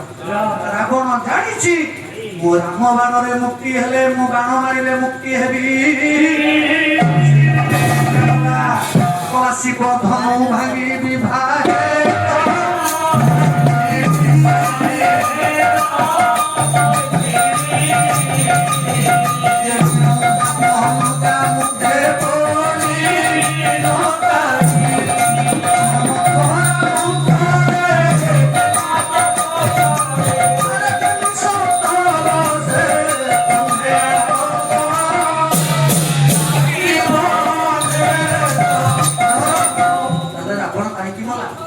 भगवान कृष्ण कहीं अधा बयसर मले शिवा कृष्ण फिर सियाड़ी लतारे झुलिया बेले सर बाजिला राम कहीं जानी जानी कि वैकुंठ गले कि पाप करथिले राम गले बरम रावण जने पुण्यात्मा रावण निज इच्छा रे राम बाणरे मरा तो एमाने आमे कहतेनी पुराण रे विष पीवा ठाकुर किए समस्त कहती शिव शिव की विष पीथिले पुराण जदि सत्य एपो गाँ रे गोटे गढ़िया रे विष पड़िबो विष पड़ा पर आप कौन करेंगे गाँव धर 50 घर माछ धरवे 50 भाग करदे माछ सरीगला आउ जड़े नौ छुणा लोक ना कि प्रत्येक गाँव में जड़े जड़े नौ छुणा लोक ना जानती बाबूर खाଇବା पीवा हम खाइला बेले जदि घर मुरबी पचारि देवे रोसई केमिति हेछि कही कहते रोसई अमृत होती आज्ञा केते बढ़िया होती जो लोकटा भल भल कहूँ ठीक गेट पार है एडे कदर्य खाइबा एमती खाइबा मनीष खाती और सुदाम बाबूर से पूर्णब्रह्म नारायण मंगल करतु सब परिवार को घंट घड़े रखी था सर्वे बोलन देखा प्रत्येक गाँव में मीडिया लोक थे आज्ञा ये खाइबे कहे भल होती गेट पार है बेले कहे कदर्य खाइबा एमती मनीष खाती मुझे कहीं कथा कहूँ गाँव में विष पकेबा माछ भाग हम माछ सहीगला अच्छा तापर जदि गाँव में जड़े जाए पहुँचे मो भाग मत दियो आपण विचार करूँ आउ से पोखरी माछ बाहर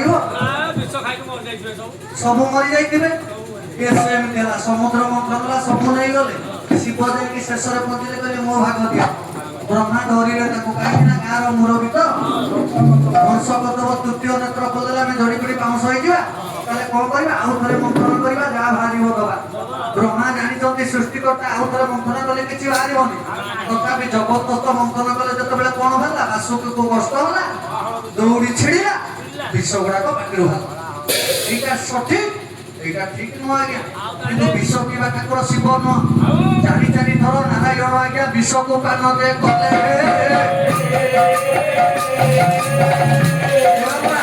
शिव सीना बुढ़ा बेले विष पीले नारायण जन्म बेले विष पी नथिले कि केतेबेले जन्म हवा ठीक 3 दिन विष देइदेला किए आपणकर कंसर राजभगिनी पुतना विष कोठु आनिला पुतना घुष कोठु आनिला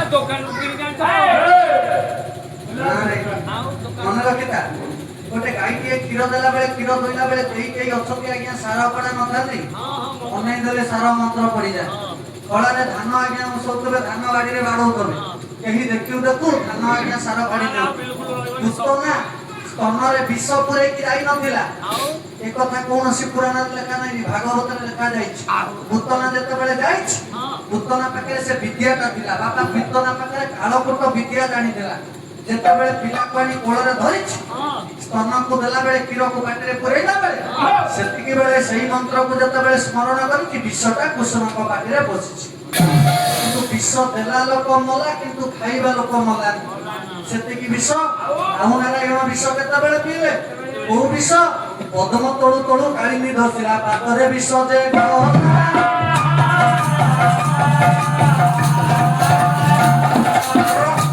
ଆଉ ବିଷ କେତେବେଳେ ଆଉ କେତେବେଳେ ବିଷ କେତେ ଭାଉଜ ମାନବେ ପିଠାରେ ଦେଲେ ଦେହେ ବିଷ ରଘୁକୁ ମାରିବା ପାଇଁ ଯାଇଥିଲେ ରଘୁ ଠାକୁରଙ୍କୁ ଆଗ ମାରିଦେଲା ପିଠାରେ ଦିଆଯାଇଛି ଭାଉଜ ମାନେ ପିଠାରେ ଦିଆଯାଇଛି ବିଷ ଏ କଥା ସ୍ତ୍ରୀ ଚିନ୍ତାମଣି ରଘୁର ସ୍ତ୍ରୀ ଜାଣିଥିଲା ପତ୍ରଟିଏ ଲେଖିଦେଲା ସ୍ୱାମୀ ପିଠାକୁ ଖାଇବନି ବିଷ କୋଉଠି ଦେଲା ପତ୍ରଟି ମଡି ଦେଇକି ପିଠା ଭିତରେ ପୁର ଭିତରେ କଲା ସେଇ ପିଠାଟାକୁ ଯେତେବେଳେ ନାରାୟଣକୁ ଆଖି ଦେଇଦେଲେ ନାରାୟଣ କହିଲେ ରଘୁ ଏ ପିଠାରେ ବିଷ ଅଛି ତୁ ମତେ ଆଗ ଦେଇଦେଲୁ ରଘୁ ସେ ପିଠାକୁ ଭାଗ କରିକି ଖାଇଦେଲା ଜାଣିଛି ବିଷ କିନ୍ତୁ ପ୍ରଭୁକୁ ଆଗ ଦେଲା 3 ବିଷ 4 ବିଷ କେତେବେଳେ କୋଉ ବିଷ ଦେଲା ଶିଆଳି ଲତାରେ ଝୁଲିଲା ବେଳେ ଯେ ଜାଲା ସବର ଯେ ସେ ମାନଦରେ କୋଉଠି ବାଜେ ବିଷ ନଥିଲା ତାହେଲେ ଶିବ କଣ ବିଷ ପିଇଲେ ନାରାୟଣ କେତେ ଥର ବିଷ ପିଇଛନ୍ତି ସବୁ ବିଷକୁ ହଜମ କଲେ କିନ୍ତୁ ଶେଷ ବିଷଟା ନିଜ ହଜମ କରିଦେଲେ ଶିଆଳି ଲତାରେ ଯେତେବେଳେ ସର ବାଜିଛି ପ୍ରଭୁ କହିଲେ ମୋର ଏଇଟା ହଉଛି ଶେଷ ବିଷ ସେଇଥିପାଇଁ ସାରସ୍ୱତ ବରପାଣିର ପୁତ୍ର ରଙ୍ଗାଜୀବୀ ଗଙ୍ଗାଧର ମେହେର ପଶ୍ଚିମ ଓଡ଼ିଶା କବି ଭାଗ୍ୟବାନ ଶିଲା ଏ ଲୋଭେ ଭାଗ୍ୟ ଫଳ ଅଭାଗା ଲୋଭେ ଶିବ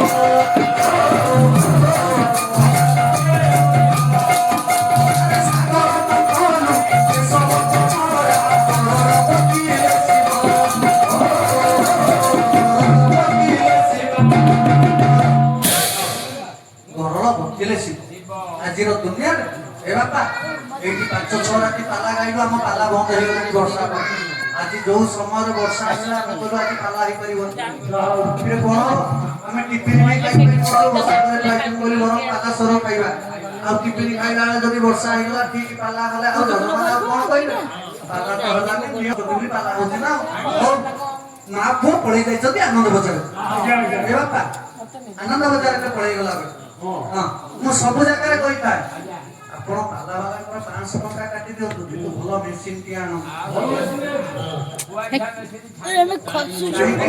ମୁଁ ସେଥିପାଇଁ କହୁଛି ବରଂ ଆମର 500 କାଟନ୍ତୁ ତାଙ୍କୁ ଆଉ 500 ଅଧିକା ଦବା ଦରକାର ମେସିନ୍ ଟିକେ ଭଲ ହେଲେ ଗାଇବାକୁ ଟିକେ ଭଲ ଲାଗେ ଭଲ ଲାଗେ ଯେ ମେସିନ୍ ଟିକେ ଭଲ ହେଲେ ଗାଇବାକୁ ଭଲ ଲାଗେ ବୃନ୍ଦାବନେ ବଂଶୀ କେ ବଜାଇଲା ये कारा धारा धाना मोराइला वृंदावने बंशी के बजाइला वृंदावने बंशी के बजाइला ये कारा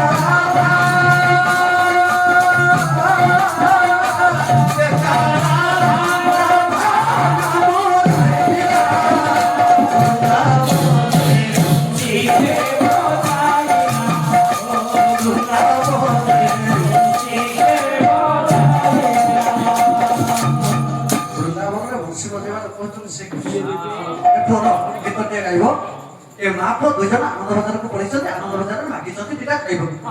ମୁଁ କହିଛି ବ୍ରାହ୍ମଣକୁ ନମସ୍କାର କରିବନି ବାପା ସମାଜର ଲୋକକୁ ଦେଖିଲେ ନମସ୍କାର ସମବୟସ ଲୋକକୁ ଦେଖିଲେ ନମସ୍କାର ଆଉ ବ୍ରାହ୍ମଣକୁ ଦେଖିଲେ କେବେ ହାତ ଯୋଡ଼ିକି ନମସ୍କାର କରିବନି ଶାସ୍ତ୍ର କହୁଛି ଗୁରୁ ବ୍ରାହ୍ମଣ ପାଦରେ ଜୁହାର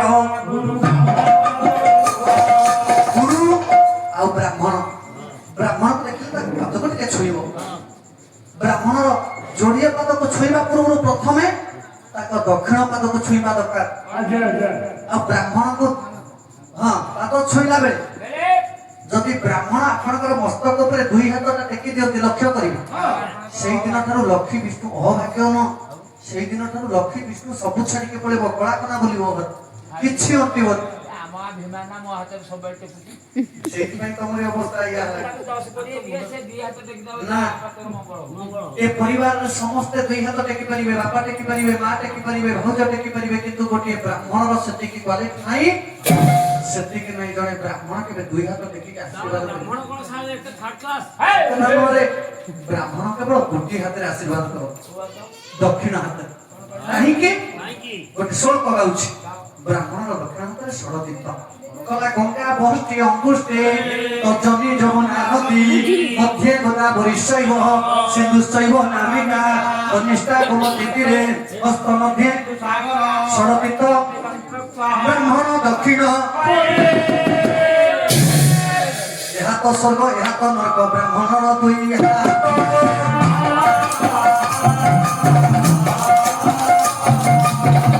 ସେଇଥିପାଇଁ ଗୋଟିଏ ହାତରେ ଆସିବା ସେଇଥିପାଇଁ କଥାର ନାହିଁ ବ୍ରାହ୍ମଣକୁ ଯେତେ ଦବା ଯା ପାଣିରେ ପକେଇଦବା ଏ କଥା ଭୁଲ ନୁହଁ ଆଜ୍ଞା ବ୍ରାହ୍ମଣକୁ ଦବା ଯା ପାଣିରେ ପକେଇଦବା ସାଙ୍ଗରେ ସମାନ ଭୁଲ ନୁହଁ କଣ ପାଣି ଆପଣ ପୁରୀ ଗଲେ ସମୁଦ୍ରରେ ଟଙ୍କା ଟିକେ ପକାନ୍ତିନି ଟଙ୍କେ ଟଙ୍କେ ପକାନ୍ତି କାଲକାଟା ଯିବେ ଆପଣଙ୍କର ଦକ୍ଷିଣେଶ୍ୱରୀ ମନ୍ଦିରରେ ଦେଖିବେ ସେଠି ଟଙ୍କେ ଟଙ୍କେ ପକେଇବେ ପିଲାମାନେ ସେ ପଇସାକୁ ଟାଣି ଆଣନ୍ତି ଚୁମ୍ବକ ଦ୍ୱାରା କାହିଁକି ନଦୀରେ ପକେଇବା ଯା ବ୍ରାହ୍ମଣ ହାତରେ ଦବା ସେଇଆ କଣ ନା ବ୍ରାହ୍ମଣ ହାତରେ ଷଡ଼ଦିତ ସେଇଥିପାଇଁ କହନ୍ତି ବ୍ରାହ୍ମଣ ହାତରେ ଦବା ଯା ପାଣିରେ ପକେଇଦବା ସାଙ୍ଗରେ ପୁଣ୍ୟ ଅର୍ଜନ କରିବା ସରସ୍ୱତୀ ଯମୁନା ଗୋଦାବରୀ ନର୍ମଦା ସେଇଥିପାଇଁ କହନ୍ତି ବ୍ରାହ୍ମଣ ହାତରେ ଦେଲେ ପୁଣ୍ୟ ହେଇପାରେ ସେତିକି ଗଲା ଗୁରୁ ବ୍ରାହ୍ମଣ ପାଦରେ ଜୁହାର ଗୁରୁ ବ୍ରାହ୍ମଣକୁ ଦେଖିଲେ ତାଙ୍କ ପାଦ ଧରବ ବ୍ରାହ୍ମଣକୁ କେବେ କହିବନି ନମସ୍କାର ଭୁଲ ହେଇଯିବ ବ୍ରାହ୍ମଣ ପାଦରେ ଜୁହାର ତାପରେ କବି କହିଲେ ଦେବା ଦେବୀଙ୍କୁ କର ଦଣ୍ଡବତ ଦେବା ଦେବୀଙ୍କୁ କର ଦଣ୍ଡବତ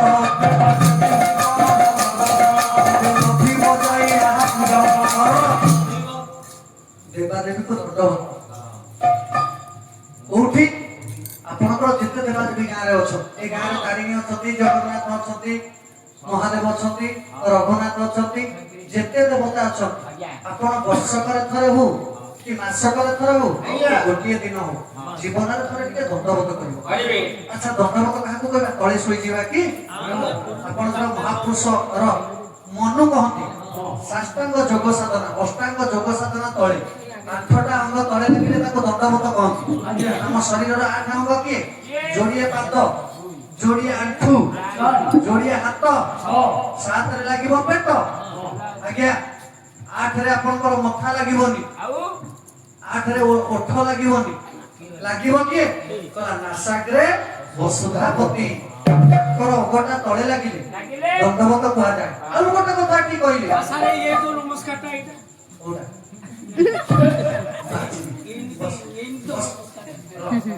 ଶୁଣ ଏତିକି ଦଣ୍ଡବତ ଆଜ୍ଞା କେବଳ ପୁରୁଷ ଲୋକମାନେ କରିବେ না মানে ନା ଜୀବନରେ କେବେ ମା ତମେ ଦଣ୍ଡବତ କରିବନି হবি সবে যাইন ପୁରୀର ହବିଷ আজ্ঞা କାର୍ତ୍ତିକ ମାସରେ ଦେଖିବେ ଲଙ୍ଗଳା ମାସ ପଡିଥିବେ ପାଦ ପକେଇବା ଜାଗା ନଥିବ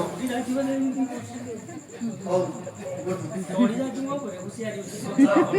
ଦଣ୍ଡବତ କେବେ ମା କରିବା କଥା ନୁହଁ କାହିଁକି କରିବା କଥା ନୁହଁ ବ୍ରହ୍ମ ସଂହିତାରୁ ଆଉ ଗୋଟେ ଶ୍ଲୋକ ପଡୁଛି କଣ ବସୁଧା ପରେ ସବୁ ସହିବ ବସୁଧା ହିମଗିରି ପାହାଡ ସହିବ ନଦୀ ନାଳ ସହିବ କିନ୍ତୁ ବସୁଧା ଗୋଟିଏ ମାର ଦଣ୍ଡବତ ସହିପାରିବନି ଏତେ କଷ୍ଟ ଦେଖ ଗୋଟେ ଶ୍ଲୋକ ପଡୁଛି 6ଟା ଦ୍ରବ୍ୟ କେବେ ତଳେ ରଖିବନି ବ୍ରହ୍ମରକ୍ତ ବ୍ରହ୍ମମୁଦ୍ରା ଇଏ ନାରୀ ନା କୋଚ ମଣ୍ଡଳ ଶଙ୍ଖ ପ୍ରଦୀପ କଟି ସୂତ୍ର ଇତି ନ ସନ୍ତି ବସୁନ୍ଧରା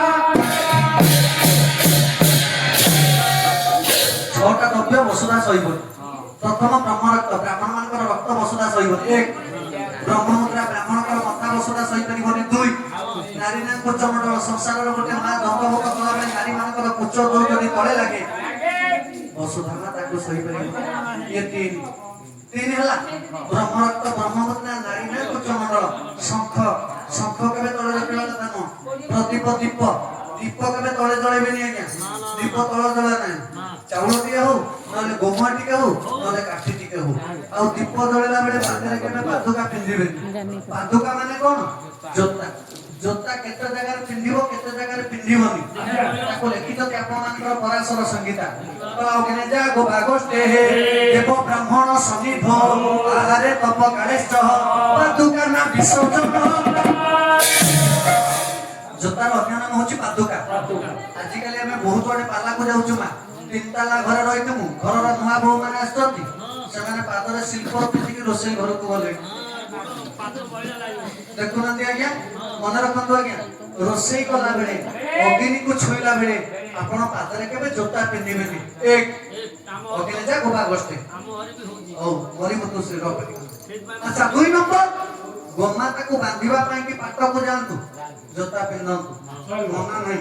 କିନ୍ତୁ ଗୋମାତାକୁ କେବେ ଖାଦ୍ୟ ଦେଲା ବେଳେ ପାଦରେ କେବେ ଜୋତା ପିନ୍ଧିବେ। ଇଏ ହଉଛି 2 ନମ୍ବର। ଅଗ୍ନି ଯା ଗୋବା ଗୋଷ୍ଠୀ ଦେବ, ଦେବତା ମନ୍ଦିରକୁ ଗଲେ ମନ୍ଦିର ଆଗରେ କେବେ ପାଦୁକା ରଖିବେନି।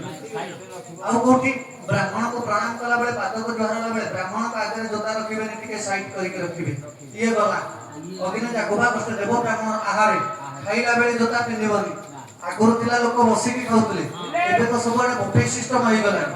ଜୋତା ଏଠି ରଖିକି ସେଠିକି ଗଲେ ଜୋତା ତ ଜୋତା ଆଉ ଛପା ନଥିବ। ତାହେଲେ କଣ କରିବା? ଦେଖ, ଅଚ୍ୟୁତାନନ୍ଦ କହିଲେ ମା ତା ନାଁ ହଉଛି ବଫେଇ। ବଫେଇର ମାନେ କଣ? ପ୍ରଥମ ଅକ୍ଷର କଣ? ବ। ବସିବାକୁ ଯଜମାନ କେବେ କହିବନି, କାହିଁକିନା ସେ ଠିଆ କରି ଖାଇବାକୁ କହିଛି ବସିବା ପାଇଁ, ତ ମୁଁ କାହିଁ କହିବ, ସେଠି କାହିଁ ଚେୟାର ପଡିବ। ପ୍ରଥମ ହଉଛି ବ, ବସିବାକୁ ଜାଗା ମିଳିବନି। ଦ୍ୱିତୀୟ ଅକ୍ଷର କଣ? ଫେରିଗଲେ ଯଜମାନଙ୍କର ମନ ଦୁଃଖ ହବନି, ସେ ଦେଖୁଛି କି କିଏ ଖାଇଲା ନ ଖାଇଲା। ତୃତୀୟ ଅକ୍ଷର ଇଚ୍ଛା ଥିଲେ ଖାଅ, ନହେଲେ ଯୋଉ ବାଟେ ଆସ ଯାଅ। ତାରି ନାଁ ହଉଛି ବଫେଇ। ଦେଖ, ଖାଦ୍ୟ ଖାଇଲା ବେଳେ ପାଦରେ ଜୋତା ପିନ୍ଧିବେନି। ବାଟରେ ଗଲା ବେଳେ ମନ୍ଦିର ଦେଖୁଛ, ଦେବତା ମନ୍ଦିର ଦେଖୁଛ, ମନ ଭିତରେ ଠାକୁରଙ୍କୁ ଡାକ।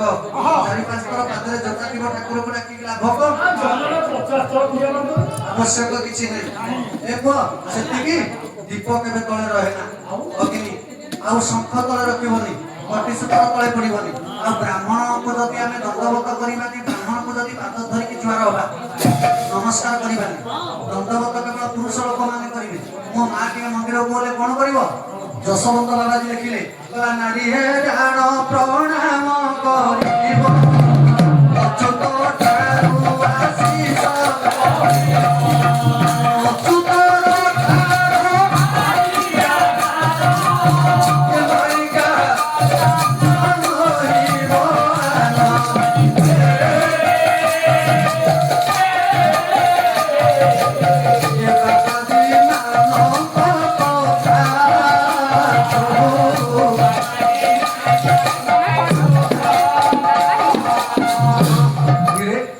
ତାହେଲେ ମାପ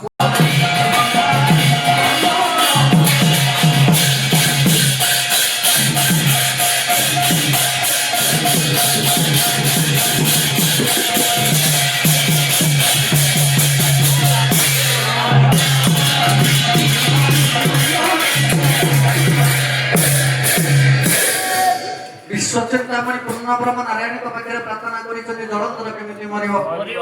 ନିଜେ ନାରାୟଣ କହିଲେ ତ୍ରାହି ତ୍ରାହି ତ୍ରାହି, ତୁମେ ରକ୍ଷା ହୁଅ, ଶାନ୍ତ ହୁଅ। ହେ ଦେବତା ମାନେ, ଯଦି ତୁମେ ମୋ ପାଖକୁ ଆସିଛ, ମୁଁ ନିଶ୍ଚିନ୍ତ କିଛିଟା ଫଳ ବାହାର କରୁଛି। ବିଶ୍ୱଚିନ୍ତାମଣି ନାରାୟଣ ଚିନ୍ତା କଲେ ତୁଳସୀର ସତୀତ୍ୱକୁ ଯଦି ହରଣ କରିବି, ତୁଳସୀର ସତୀତ୍ୱ ବଳରେ ଏମିତି କିଏ ତାକୁ ଅଛି ହରଣ କରିବ? ଜ୍ୟେଷ୍ଠ ମାସ ଅମାବାସ୍ୟା ପଡିବ, ସାବିତ୍ରୀ ବ୍ରତ, ସାବିତ୍ରୀ ଓଷା। ସାବିତ୍ରୀ ଓଷାରେ ଆମେ କଣ ପଢନ୍ତି? ବ୍ରାହ୍ମଣକୁ ଡାକିବା, ଟଙ୍କା 100 ଦବା, ସାବିତ୍ରୀ ବହିଟି ବ୍ରାହ୍ମଣ ପଢିଦେବେ, ଆମେ ପୂଜା କରିବା, ଘରକୁ ଆସିବା, ସ୍ୱାମୀ ପାଦ ତଳେ ମୁଣ୍ଡିଆ ମାରିବା। ବର୍ଷକ ଥରେ ସ୍ୱାମୀ ମୁଣ୍ଡିଆ ପାଆନ୍ତି ସେଇଦିନ ଆଜ୍ଞା। ଆଉ କାହା ଘରେ କୋଉଦିନ ପାଆନ୍ତି ନ ପାଆନ୍ତୁ, ସେଇଦିନ ଆଜ୍ଞା। ସେତିକି କଥା କି ସାବିତ୍ରୀ ବ୍ରତରେ ଯଦି କାହାକୁ ପଚରା ଯାଏ, ସାବିତ୍ରୀ ବ୍ରତରେ ସତ୍ୟବାନ ମରି ପଡିଛନ୍ତି ଆଜ୍ଞା। ଯମ ଆସିନଥିଲେ ନବା ପାଇଁ, ଆସିଥିଲେ ଯମଦୂତ ମାନେ ନବା ପାଇଁ ସତ୍ୟବାନର ଆତ୍ମା। ସାବିତ୍ରୀ ସତୀ ବଳରେ ଯମଦୂତ ମାନେ ତା ଶରୀରକୁ ଆତ୍ମାକୁ ନେଇ ପାରିଲେ, ଫେରିଗଲେ ଯମ ପାଖରେ କହିଲେ, ମହିଷୀ ପିଠିରେ ଚଢି ଯମ ନିଜେ ଆସିଲେ।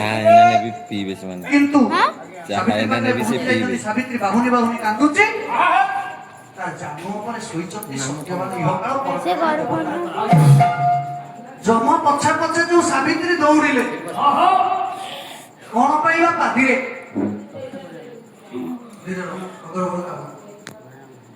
ସାବିତ୍ରୀ ଯେତେବେଳେ ଯମ ପଛେ ପଛେ ଦୌଡ଼ିଲେ, କଣ ପାଇଁ?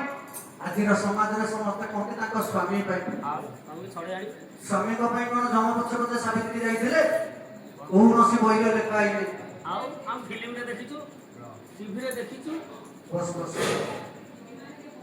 ଲେଖା ହେଇଛି ବାପା ବହିରେ, ତାଙ୍କ ସ୍ୱାମୀକୁ ବଞ୍ଚେଇବା ପାଇଁ ବହିରେ କଥା ଲେଖା ହେଇନି। କଣ କଣ ଜମା ନୁହଁ ଭୁଲ। ଆଚ୍ଛା ଜଳଧର କଣ ଏତେ ପାପ କଲେ ଯେ ତାକୁ ମାରିବା ପାଇଁ? ସେଗୁଡା ମୁଁ କହୁନି, ମୁଁ ସାବିତ୍ରୀ କଥା କହୁଛି। ଆଗ ସେ ବାଟକୁ ଯା। ଆଗେ ସାବିତ୍ରୀ କାହିଁକି ଯମ ପଛ ପଛ ଯାଇଥିଲେ ତାଙ୍କ ସ୍ୱାମୀକୁ ବଞ୍ଚେଇବା ପାଇଁ? ଏଗୁଡା ସମ୍ପୂର୍ଣ୍ଣ ଭୁଲ, କୌଣସି ବହିରେ ଲେଖା ହେଇନି।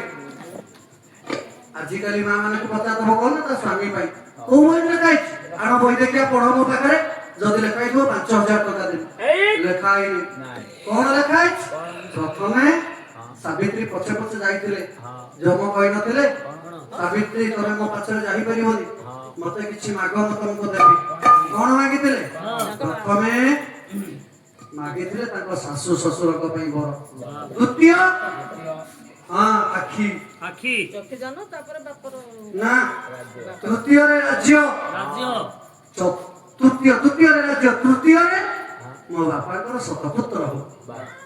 ସରିଗଲା ବର, ଆଉ ବର ନାହିଁ। ସେଇଠୁ ଯମ ପଳେଇ ଗଲେ। ସାବିତ୍ରୀ ଚିନ୍ତା କଲେ ସବୁ ବର ତ ମତେ ମିଳିଗଲା, ତା ପଛେ ପଛେ ଯାଉଛନ୍ତି। ଯମ କହିଲେ ଆଉ କାହିଁ ଯାଉଛ? ଆଉ ଗଲେ ଭସ୍ମ ହେଇଯିବ। ସାବିତ୍ରୀ ହସିଦେଲେ, ସେଇଠି ହସିଥିଲେ, କହିଲେ ଯାହା ହଉ ଧନ୍ୟବାଦ ଆପଣ। ମୋ ସ୍ୱାମୀ ଯୋଉଠି ଅଛନ୍ତି, ମୁଁ ଯଦି ଭସ୍ମ ହେଇଯିବି ମୋ ସ୍ୱାମୀ ପାଖରେ ମୁଁ ରହିବି। ଏଇଠି ଯମ କହିଛନ୍ତି, ହେ ସାବିତ୍ରୀ ପୁଣ୍ୟ ବଳରେ ତମେ ଏତେ ବାଟ ଆସିପାରିଛ, ତମେ ଆଉ ଯାଇପାରିବ। ଯଦି ଯିବ ତମେ ପୁରା ଭସ୍ମ ହେଇଯିବ।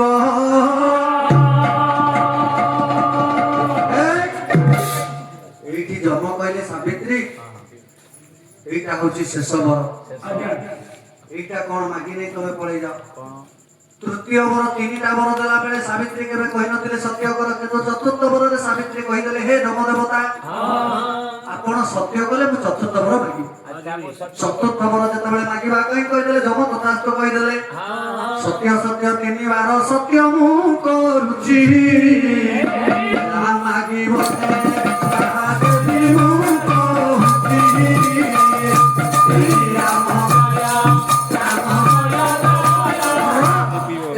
ଦୂରରେ ବସିଛ ଶୁଣ। ସାବିତ୍ରୀ ଚତୁର୍ଥ ବର ଯମକୁ ସତ୍ୟ କଲେ, କହିଲେ ମତେ ଏଇ ବର ଦିଅ। କଣ ବର? ନା କହିଲା ମୋ ସ୍ୱାମୀଙ୍କ ଉରସରୁ ମୋର ଶତପୁତ୍ର ହଉ। ଯମ ତଥାସ୍ତ କହିକି ପଳେଇଲେ। ଫେର ପଛରୁ ଡାକିଲେ, ହେ ଯମ ଦେବତା ଆପଣ ପଳେଇ ଯାଉଛନ୍ତି, ଆପଣ ସତ୍ୟ କରିଥିଲେ ମୋ ସ୍ୱାମୀଙ୍କ ଉରସରୁ। ମୁଁ କଣ ଚରିତ୍ରହୀନା ବେଶ୍ୟା? ମୁଁ କଣ ବିଟପି ନାରୀ?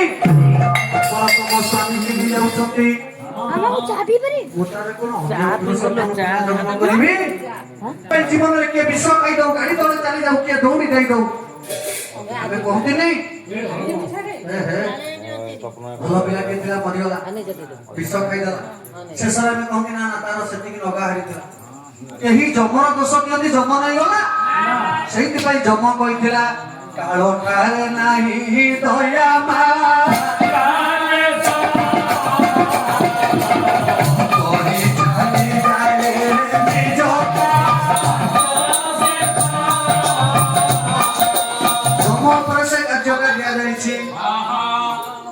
ଯେତିକି ଦିନ ପାଇଁ ଆସିଛି ସେତିକି ଦିନ ପାଇଁ ସେ ଯିବ। ଯମର ଦୋଷ ନାହିଁ। ନାରାୟଣଙ୍କୁ ବର ମାଗିଲା, କହିଲା କେହି ଯେମିତି କେହି କହିବେନି ଯମ ନେଇଗଲା। ସେଇଥିପାଇଁ କଥା ଅଛି, ତାର ସେତିକି ଦିନ ଆୟୁଷ ଥିଲା। କିଏ କୋଉଠି ବିଷ ଖାଇ ମରିଗଲା, କିଏ ଦୌଡ଼ି ଦେଇ ମରିଗଲା, କିନ୍ତୁ ଯମ ନବ। ସମାଜ ସ୍ରୋତରେ ଆମେ ଦିନେ ନା ଦିନେ ଯିବା। ଆସିଛେ ଦିନେ ଯିବା ଦିନେ। ଏ ପୁଅ ଜନ୍ମ ହେଇଛି ଦିନେ ମରିବା ଦିନେ, ମଝିରେ ହଉଛି ଅଳି। ଧର୍ମ କପଟ ଗଢିତ ତିମିତି ବାର ହବା କୁଏ ସଂସାର ବାରିତି। ଧର୍ମ ତ ନୌକା ଗଠନ କରିଛି, ସଂସାର ନୌକା ଆଜି ଇଏ ବିଶ୍ୱ ଚିନ୍ତାମଣି ନାରାୟଣଙ୍କ ପାଖରେ ଗୁହାରି କଲେ। ସାବିତ୍ରୀ କହିଲେ ଶେଷ ବରଟା, ଚତୁର୍ଥ ବରଟା ମୋ ସ୍ୱାମୀକୁ ବଞ୍ଚେଇ, ସ୍ୱାମୀକୁ ସେ ବର ଦେଇଥିଲେ ବଞ୍ଚେଇ। ଆଜି ଇଏ ଜଳନ୍ଧର ପାଖରେ, ଜଳନ୍ଧର କଣ କରିଥିଲା? କି ପାପ କରିଥିଲା? ଜଳନ୍ଧର କାହିଁକି ମଲା? ଏକଥା ଯଦି ଠିକ ଆପଣ ବିଚାର କରନ୍ତୁ। ସେଦିନ କୁମ୍ଭୀର ଗଜକୁ ଧରିଛି, ପ୍ରଭୁ କଣ କଲେ? ଆସିଲେ ଚକ୍ର, କୁମ୍ଭୀରକୁ କାଟିଦେଲେ। କୁମ୍ଭୀର ତାହେଲେ କି ପାପ କରିଥିଲା? କୁମ୍ଭୀର ମୁକ୍ତି ହବା ପାଇଁ, ଆରେ ଜୟମାଳା ଗନ୍ଧର୍ବ ହରିବଂଶରେ ପୂର୍ବ ଜନ୍ମ ଜୟମାଳା ଗନ୍ଧର୍ବ, ପ୍ରଭୁ ତାକୁ ସେଇଦିନ ମୁକ୍ତି କରିବେ, ସେ ମୁକ୍ତି ହବ। ଆଚ୍ଛା କାଳଯବନ କଣ ଭୁଲ କରିଥିଲା? କାଳଯବନ ଯାଇକି ମୁଚୁକୁନ୍ଦ ଋଷି ଆଗରେ ଠିଆ ହେଇଗଲା। ପ୍ରଭୁ ମଛି ଖାଇକି ରହିଗଲେ, ମୁଚୁକୁନ୍ଦ ଋଷି ଅନେଇ ଦେଲେ, କାଳଯବନ ଧ୍ୱଂସ ହେଇଗଲା। ଏମିତି ବର ପାଇଛି, ଦେବତା ମାନଙ୍କୁ ପାଦରେ ଖଟଉଛି, ଧର୍ମ ତାକୁ ସହିଲାନି। ନାରାୟଣ କହିଲେ ସତୀତ୍ୱ ବଳରେ ଏମିତି ଏକ ସତୀତ୍ୱ ଥିଲା ଆଜ୍ଞା ବୃନ୍ଦାବତୀ ତୁଳସୀ। ନାରାୟଣ କଣ କଲେ ତା ସତୀତ୍ୱକୁ କେମିତି ହରଣ କରିବେ? ନାରାୟଣ ଜଳଧର ରୂପକୁ ବହିବେ ତୁଳସୀ ପାଖରେ ସେ ତୁଳସୀ ପାଖରେ ପହଞ୍ଚିଗଲେ। ସଧବାକାରୀ ତୁଳସୀ। ତୁଳସୀ କଣ କହିପାରିଛି ମୋର ଗୋଟିଏ ସ୍ୱାମୀ? ନା ଯେତେ ସଧବା ମା ମାନେ ବସିଛ ତମେ କହିପାରିବ ଛାତିରେ ହାତ ରଖି ମୋର ଗୋଟିଏ ସ୍ୱାମୀ? ଆପଣଙ୍କ ମୁଣ୍ଡ ମାଇକି ଘର ପେଇছে ମୁଣ୍ଡ କିଏ ମାଇନି କି? ମୋ ସ୍ତ୍ରୀର ମୁଁ ଗୋଟିଏ ବୋଲି ସ୍ୱାମୀ ଏକମାତ୍ର। ଗୋଟିଏ ସଧବା ମା କେବେ ଛାତିରେ ହାତ ମାରି କହିପାରିବନି ମୋର ଗୋଟିଏ ସ୍ୱାମୀ? ମହାପୁରୁଷ ଅଚ୍ୟୁତ କହିଛନ୍ତି ଆଜ୍ଞା ନାରୀଙ୍କର ସ୍ୱାମୀ କିଏ? ଗୋଟିଏ ସଧବା ନାରୀ ଯେତେବେଳେ ସିନ୍ଦୁର ପିନ୍ଧେ ସେ ସ୍ୱାମୀ ନା 3 ଥର ଧରିବ। ସ୍ୱାମୀ ନାଟା କାନରେ 3 ଥର ବାଜିବ ତାପରେ ସିନ୍ଦୁର ପିନ୍ଧିବ। ଓଡ଼ିଆ ଘରର ନାରୀ ଯଦି ତା ସ୍ୱାମୀ ନା 3 ଥର ନ ଧରେ ତାକୁ ଅସତୀ ବୋଲି କୁହାଯିବ। ଆମ ପୁରାଣରେ କଥା ଅଛି ଆଜ୍ଞା। ତ 3 ଥର ଧରିବ ଥରେ ନୁହଁ। ତମେ ଶୁଣି ନଥିବ 3 ଥର ସ୍ୱାମୀ ନା କହିବ ସିନ୍ଦୁର ପିନ୍ଧିବ। ତାହେଲେ ସ୍ୱାମୀ କିଏ? କୋଉ ସ୍ୱାମୀ ନା ଧରିବ? ମହାପୁରୁଷ ଅଚ୍ୟୁତ କହନ୍ତି କହିଲା ନାରୀଙ୍କର ସ୍ୱାମୀ ନିଜେ ନାରାୟଣ ସଂସାର ସେଇଠି ସାର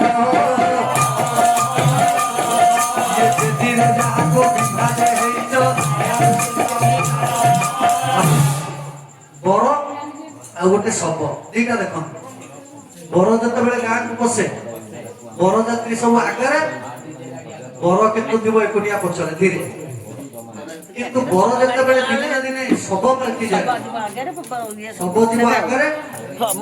ସମସ୍ତେ ଯିବେ ପଛରେ।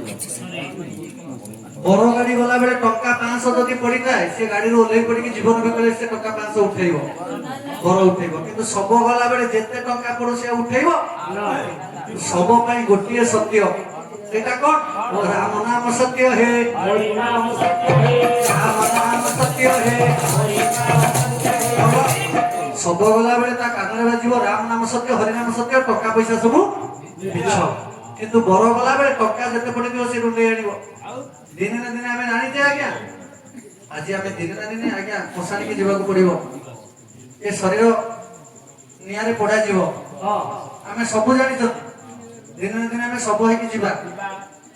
ଯିଏ ବାପା ମାକୁ ବେଶୀ ଭଲ ପାଉଥିବ ସେଇ ଯେତେବେଳେ ଶବ ହେଇଯିବ ତାକୁ କେହି ଛୁଇଁବେନି ଆଜ୍ଞା। ଏ ଶବଟା ତାକୁ ଛୁଇଁବେ। ଆପଣଙ୍କର ଏଠି ଗୋଟେ ହାଟ ନାହିଁ କି ପାଖରେ ଭୀମପୁର ହାଟ? ରାତି ପାଇଲେ ହାଟକୁ ଯିବେ 4-5ଟା ଛେଳି ମୁଣ୍ଡ ବିକ୍ରି ହଉଥିବ ଏକରେ 4-5ଟା ମଣିଷ ମୁଣ୍ଡ ଯାହାକୁ ଆମେ ଘୃଣା କରନ୍ତି ଛେଳିକୁ ଆଜ୍ଞା।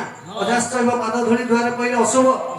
ଛେଳି ମୁଣ୍ଡ ବିକ୍ରି ହେଇଯିବ ମଣିଷ ମୁଣ୍ଡକୁ କିଏ ନବ? ଦୁର୍ଗନ୍ଧ ମାଛି ପଟିବେ ତାକୁ ଛି ଛି କରିବେ। କିନ୍ତୁ ମରିଗଲା ପରେ ଛେଳି ମୁଣ୍ଡ ବିକ୍ରି ହବ କିନ୍ତୁ ମଣିଷକୁ କେହି ପଚାରିବେ। ସେଇଥିପାଇଁ ଭାଗବତରେ ଲେଖା ଯାଇଛି ମାନବ ଦେହେ ଦିବ୍ୟ ଜ୍ଞାନ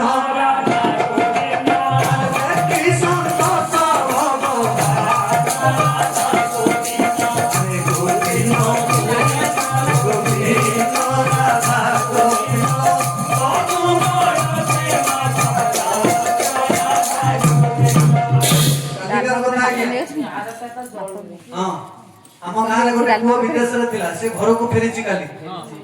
ବେଗ ଟିକେ କାନ୍ଧରେ ପକେଇଛି ଭାଇ ମାନଙ୍କ ପାଇଁ କହିଦଉଛି ଆଜ୍ଞା। ପୁଅ ବିଦେଶରୁ ଫେରିକି ଘରକୁ ଯେତେବେଳେ ପହଞ୍ଚିବ ଏକଡ ପିଣ୍ଡାରେ ମା ଏକଡ ପିଣ୍ଡାରେ ବୋଉ ସ୍ତ୍ରୀ। ତାକୁ ଯଦି ପ୍ରବଳ ଶୋଷ ହଉଥାଏ କାହାକୁ ଭାଇ ଆଗ ପାଣି ମାଗିବ? ମାକୁ। ଆଜିର ଦୁନିଆ ପାଇଁ ପ୍ରକୃତ ଠିକ କିନ୍ତୁ ଆଜି ଯଦି ସେ ମାକୁ ମାଗିଦିଏ ସ୍ତ୍ରୀ କହିବ ମାକୁ ତ ମାଗିବାର ଥିଲା ମତେ କାହିଁକି ଘରକୁ ଆସିଥିଲା? ସ୍ତ୍ରୀର ମନ ଭିତରେ ଏଇ କଥା ରହିବ। ଖାଇବାକୁ ଦେଲା ବେଳେ ସ୍ତ୍ରୀ ଖାଇବାକୁ ଦଉଥିବ ମନ ରଖିତା। ଆଗରୁ ଥିଲା ତା ଘରୁ ଆ ଘରୁ ଟିକେ ଆଣିକି ଭାଇ ପାଖରେ ଥୁଅନ୍ତେନି। ଯେତେ ପୋଡା ଜଳା ହଉନା କାହିଁକି ସ୍ତ୍ରୀ ରାନ୍ଧିଥିବ କହିବ ଭଲ। ଯଦି ପର ଘର ତରକାରୀକୁ ଭଲ କହିଛ ସ୍ତ୍ରୀ ସେଇଠି କହିବ ଯା ତା ଘରେ ରହିବ। କାହିଁକି? ସହିବୁ ପଛକେ ବଜ୍ର ପରିଭାଷା ନ ସହିବୁ ଆନ ନାରୀର ପ୍ରଶଂସା।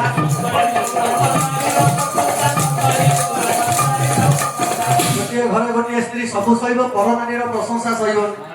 ଆଜିକାଲି ସେଇଆ ହଉନି କି ଆଜ୍ଞା? ଆଗରୁ ଥିଲା ମା 50 ବର୍ଷ କଥା ମା ଦେଖନ୍ତୁ ଝିଅଟିଏ ବିବାହ କରିବାକୁ ଆପଣ ବାହାରିଲେ ଝିଅର ଦେଖା ଯାହା କଲା ବେଳେ ଝିଅ ଯଦି ମନ ଭିତରେ କାହାକୁ ଭଲ ପାଇବ ସେତିକି ବେଳେ ପଳେଇଯାଏ।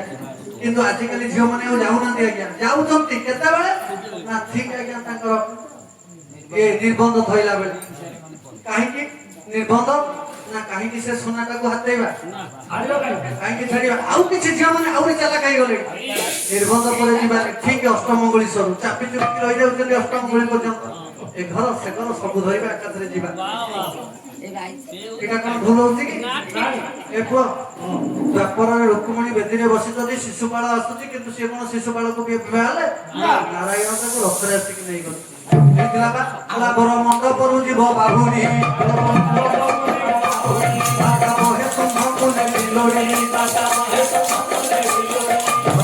ସେଇଥିପାଇଁ ଆଜ୍ଞା କଥାର ଅଛି ଆଜି ଆମେ ଦେଖନ୍ତୁ ରାମାୟଣ ଶୁଣୁଛନ୍ତି ଆପଣ ମାନେ ଯଦି କେହି ଜଣେ କହିଦେବେ ରାମାୟଣର ଅଗ୍ନି ପରୀକ୍ଷା କିଏ ଦେଇଥିଲେ ସୀତା ଦେଇନାହାନ୍ତି ମୋ ପାଖରେ ମୁଁ ସୀତା କୁହେନି ଅଗ୍ନି ପରୀକ୍ଷା ସୀତା ଦେଇନାହାନ୍ତି ଆଜ୍ଞା ଜମା ସତ୍ୟ ନୁହଁ ଯଦି ବି ସୀତା ଦେଇଥାନ୍ତି ପଛରେ ଦେଇଥିଲେ ପ୍ରଥମ ଅଗ୍ନି ପରୀକ୍ଷା ଦେଇଥିଲେ ରାମ ପ୍ରମାଣ ପାଇଲେ ଭଲ ଲାଗିବ ଚତୁର୍ଥୀ ରାତିରେ ଚତୁର୍ଥ ରାତିରେ ଗୋଟିଏ କୋଠରୀ ଭିତରେ ଆଗରୁ ଥିଲା ଆଜ୍ଞା ସ୍ତ୍ରୀ ପ୍ରଥମେ ସ୍ୱାମୀକୁ ସେଇଦିନ ଦେଖୁଥିଲା କିନ୍ତୁ ଆଜି ରିଙ୍ଗ ସେରେମନି ହେଲା ବାଟରେ ଗୋଟେ ବଡ ପୋଷ୍ଟର ମରାଗଲା ସ୍ୱାମୀ ସ୍ତ୍ରୀ ଉପରେ କାନ୍ଧରେ ହାତ ପକେଇଲା ଫଟୋ ଆପଣଙ୍କ ଦ୍ୱାରରେ ଆଗ ଦେଖିଲେ ଫଟୋ 6 ମାସ ଆଗରୁ ଯଦି 10 ଥର କଥା ନହେଲେ ଦେଖାଚାହା ନହେଲା ତାହେଲେ ବାହାଘର ଆଜି ହଉନି କିନ୍ତୁ ସେଦିନ ମର୍ଯ୍ୟାଦା ପୁରୁଷୋତ୍ତମ ପ୍ରଭୁ ରାମ ଭଗବାନ ଚତୁର୍ଥ ରାତିରେ ଯାଇଥିଲେ ଆଜ୍ଞା ସୀତାଙ୍କ ପାଖକୁ ଚତୁର୍ଥ ରାତିରେ ଗୋଟିଏ କୋଠରୀ ଭିତରେ କେତେ ଜଣ ରୁହନ୍ତି ନା 2 ନୁହଁ 3 ଜଣ ରୁହନ୍ତି କଣ?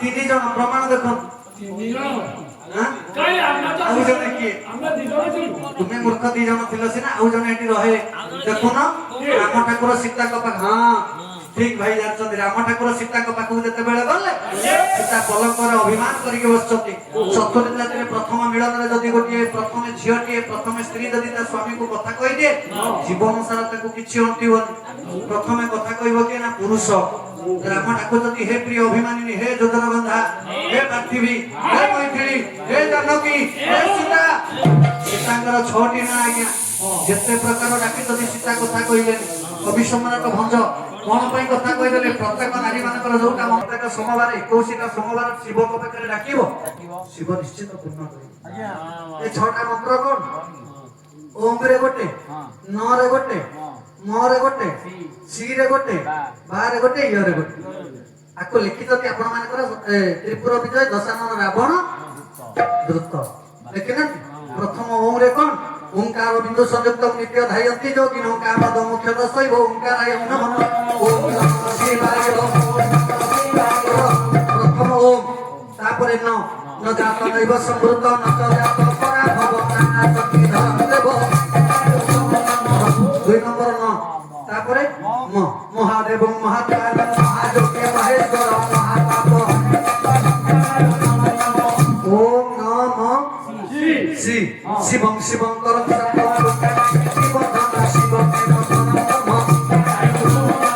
सी सरी गला तापरे बा बाहन वृषभ शस्य वासुदेव बा सरी गला तापरे यटा कोट रसिबो बोला जत्र जत्र स्थित देव स्थित देव महेश्वर जोगरो सर्वभूत ओम नमः शिवाय तापर रावण पढ़ी नथिले कि जटा कवि गलक जल प्रवाह प्रापित तळे तळे विलंबले मिल भुजन तुम मायरा नमः शिवाय या तम तम तम तम बिना तम तम तम जपुर तत तत बतम शिव शिव ओम नमः शिवाय जटा कटा हस भ्रम भ्रम निर्मल जले लोक शिव जरि शिव तांडव रचयिता होते त्रिपुर विजय दशानन रावण ए पुओ केतिकी डाके देले भगवान को पाखे सेतेबेले नारायण शेष कथा निजे जलंधर रूप होई पहुंची गले का पाखे तुलसी वृंदावती तुलसी अभिमान करिछि तुलसी तले राम अग्नि परीक्षा प्रथम देई नथिले अग्नि को छुइले सीता को नेले केबे पररानी आसक्त होई ए सीता तमे मते बाध्य कला जे अग्नि छुइबा पई मने रखिता मु अग्नि छुइले तुमे देखिला तुम मो भीतर तुमे दिन अग्नि परीक्षा दब जगत जन देखिब सीता कहले भूल कोण होइबो मु ମୁଁ ତ ଅଗ୍ନି ସମ୍ଭ୍ରତା ସୀତା ମୁଁ ଅଗ୍ନିର ସୃଷ୍ଟି ମୁଁ ସେଇ ଅଗ୍ନିକୁ ପଳେଇ ଯିବି ଆଉ ଭିନ୍ନକ ରାମାୟଣ ଭିନ୍ନ ଏକ ମତ ନାଇଁ ଭିନ୍ନକ ରାମାୟଣ ଭିନ୍ନ ଏକ ମତ ରାବଣ ସେଦିନ କହିଥିଲା ମୋର ଭୁଲ କଣ ମୋର ଭୁଲ କିଛି ନାହିଁ ରାମ ବନବାସ କାଳିଦେଲ ରାମ ବନବାସ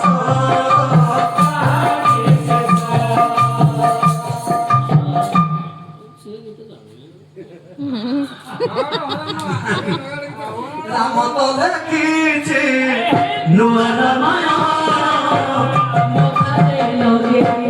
বড় করতে যা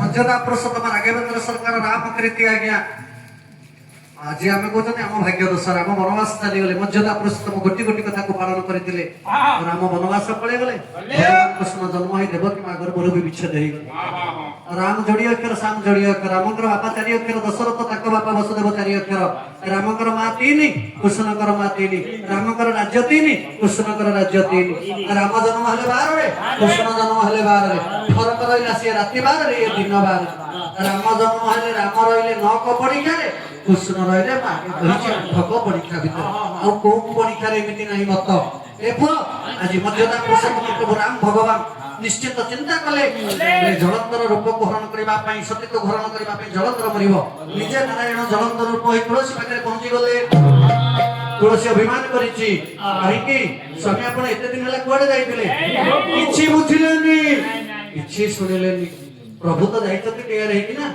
तुलसी मु युद्ध को जाइतिली किंतु आउ थरे तम पत्र विजय टीका पेली कि मु युद्ध करबि शंकर भगवान सहित मु नारायण सहित युद्ध करबि तुम कथा टिके मोर मन पइला एठी कहि देले तुलसी काहे कि आउ थरे तम विजय टीका पेली आउ थरे विजय टीका पेले देछि तुलसी ला सत्य की फेरी भी मु जाने ना बहुत दिन आसबे मु जाने ना आज तुम सहित टिके प्रेम भाव प्रीति भाव करबी एठी तुलसी कला एटा कोन प्रीति करिवार समय दिवस दिन से प्रीति कले पुरुषत्व हुए हानि एटा प्रीति करिवार समय न गोटे पद छंद तुलसी बात देलानी धरा देलानी ठाकुर डाकी चंदी भविष्य बलदेवंत काव्य चंद्रका और ओडिसी डाकु चंदी के ना पूर्ण ब्रह्म नारायण जलंधर रूप बोधताई छंद गाइछि ओडिसी कहले आपण कोन छंद गाइबे आज ए की गुमान रे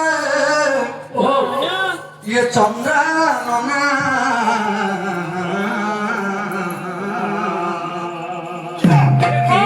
नाही सो कोन रे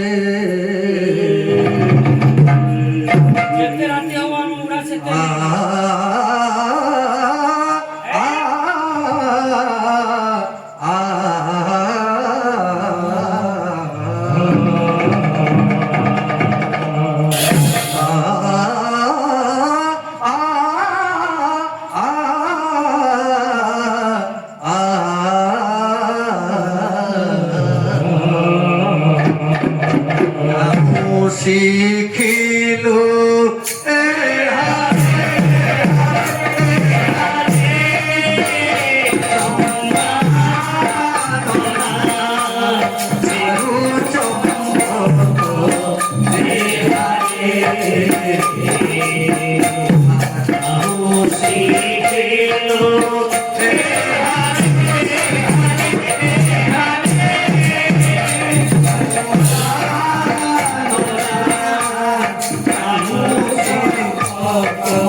विश्व दरबार पूर्ण ब्रह्म नारायण डाकी देले प्रभु तुलसी अभिमान करिछि जानी पाइलानी तुलसीर मत जलंधर कहि कि तुलसी कहले मो प्रभुर कथा मु केमिति अवदान करि ठीक अछि आपण मो प्रभु यकाल प्रकार देवता ठीक जलंधर को आह्वान दैछो सरग देवता मन जायसନ୍ତି प्रेम टिकिया पाई तुलसी सहित प्रीति करिवारु जलंधर मृत्यु ହେଲା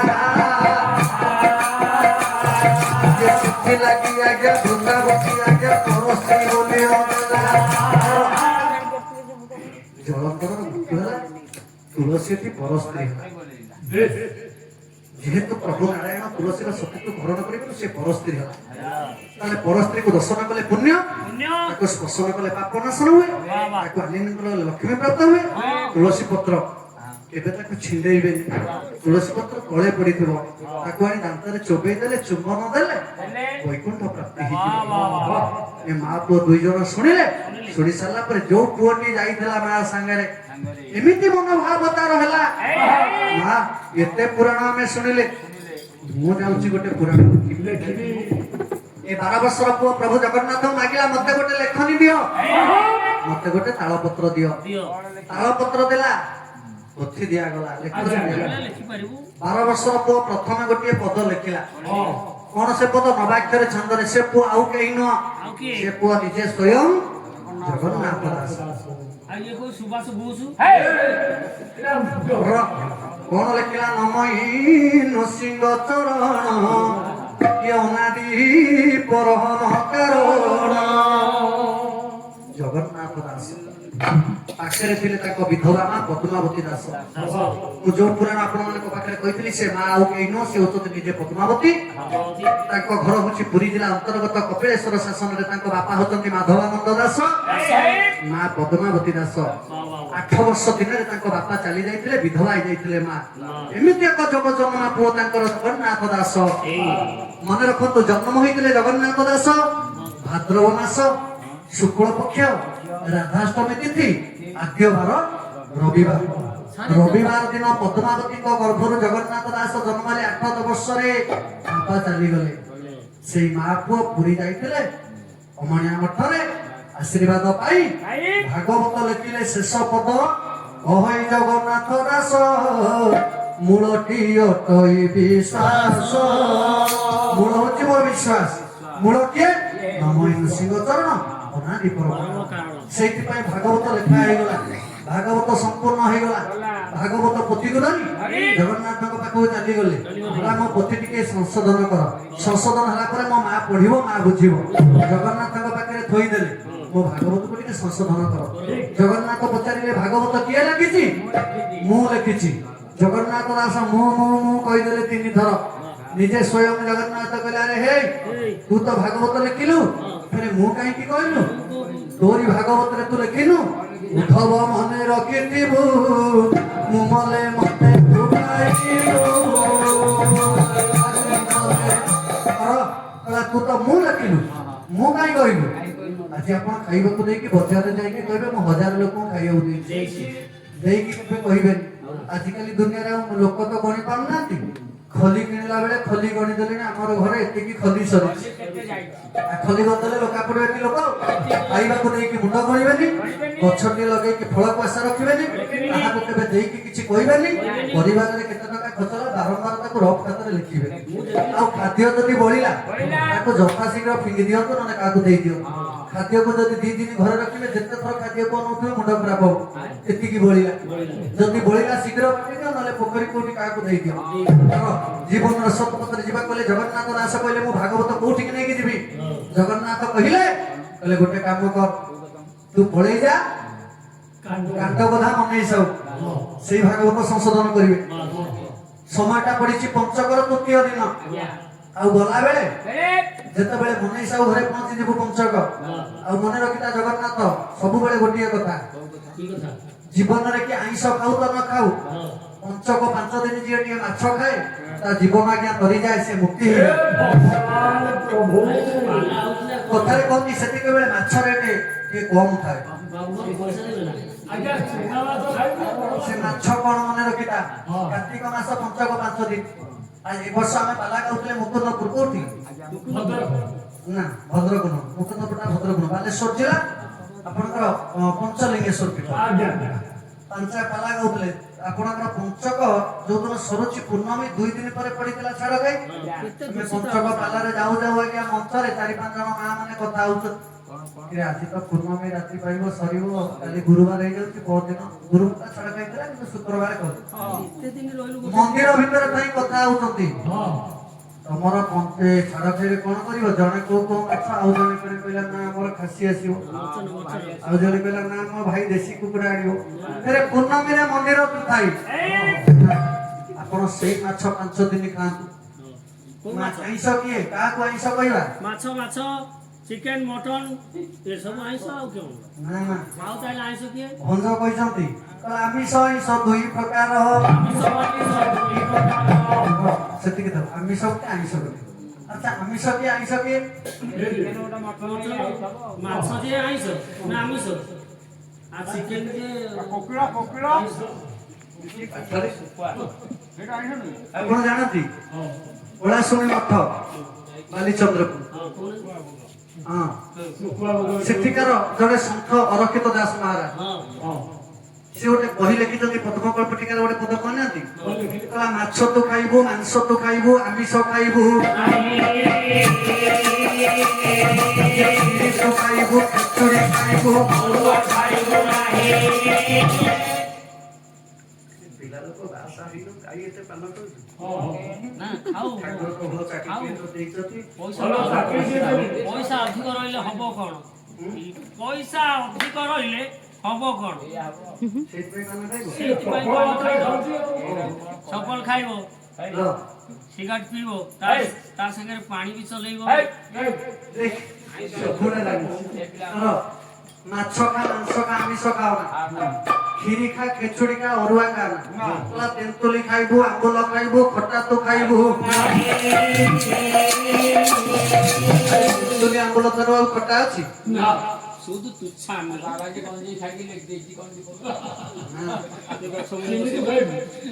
ଚିନି ତ ଖାଇବୁ ଗୁଡ଼ ତ ଖାଇବୁ ମିଠା ତ ଖାଇବୁ ଚିନି ଗୁଡ କଣ ମିଠା ନୁହଁ ସେ ମିଠା କୋଉ ମିଠା ଶୁଣୁ ଆଜିକାଲି ଗାଁରେ ଆମେ କହନ୍ତିନି ମଦ କାଇଁ ପିଉଛୁ ମରେ ମରିବୁ ଦରେ ଆଚ୍ଛା ଚିନ୍ତା କରନ୍ତୁ ମରେ ତ ସିଏ ପ୍ରଥମେ ମରିବ ବଞ୍ଚିଥିବ ନା ଆଉ ଦରିଦ୍ର ହବ ତାହେଲେ କାହିଁ କୁହାଗଲା ର ପେଟି କାହିଁ କୁହାଗଲା ନା ସିଏ ମରେ ମଦ ପିଇବ ତା ପରିବାରଟାକୁ ଗଲାବେଳେ ଦରିଦ୍ର କଥା ହିଁ ପଡିବ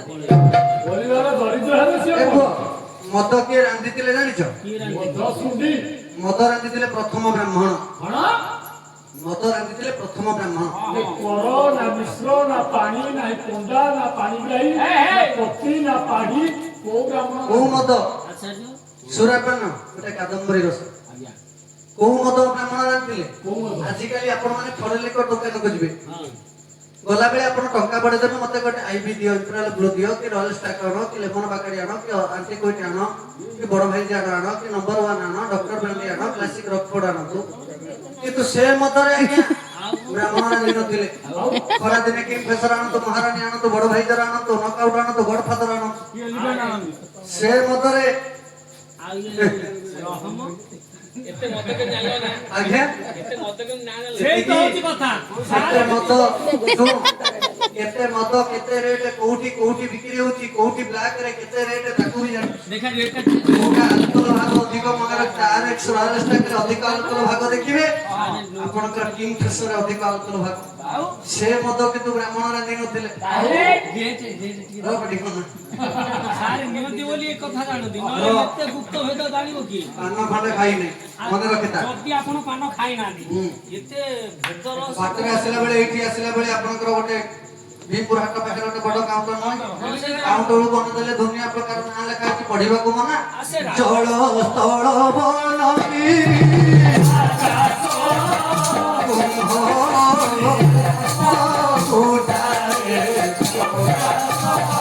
ଠାକୁର ଜଗନ୍ନାଥ ପାଖକୁ ଗଲେ ହବ ଏଇଠି ଥିଲେ କଣ ମିଳିବନି ନା ଜଳରେ ମିଳିବେ ସ୍ଥଳରେ ମିଳିବେ ଆକାଶରେ ମିଳିବେ ସବୁ କିଛି ପାଠ ପଢିବାକୁ ପଡିବ ଜଣେ କଲେକ୍ଟର ହେଲେ କିଛି ଖଣ୍ଡ ବହି ପଢିବ ହୋଇଥାଏ, ଜଣେ ଏସପି ହେଲା ବୋଲେ କିଛି ପାଠ, ଜଣେ ଡକ୍ଟର ହେଲେ କିଛି ପଢିବାକୁ ପଡିଥାଏ, ଜଣେ ପାଲା ଗାୟକ ହବାକୁ ହେଲେ ତାକୁ ଅନଲିମିଟେଡ ପଢିବାକୁ ପଡିଥାଏ।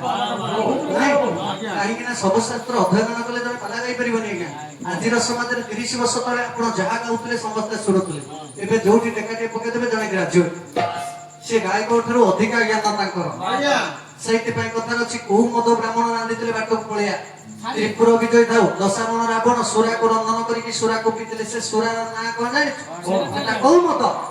ବଳି ଭାଗବତରେ ଅଭିରାମ କହିଲେ ମାତୃହରଣ ସୁରା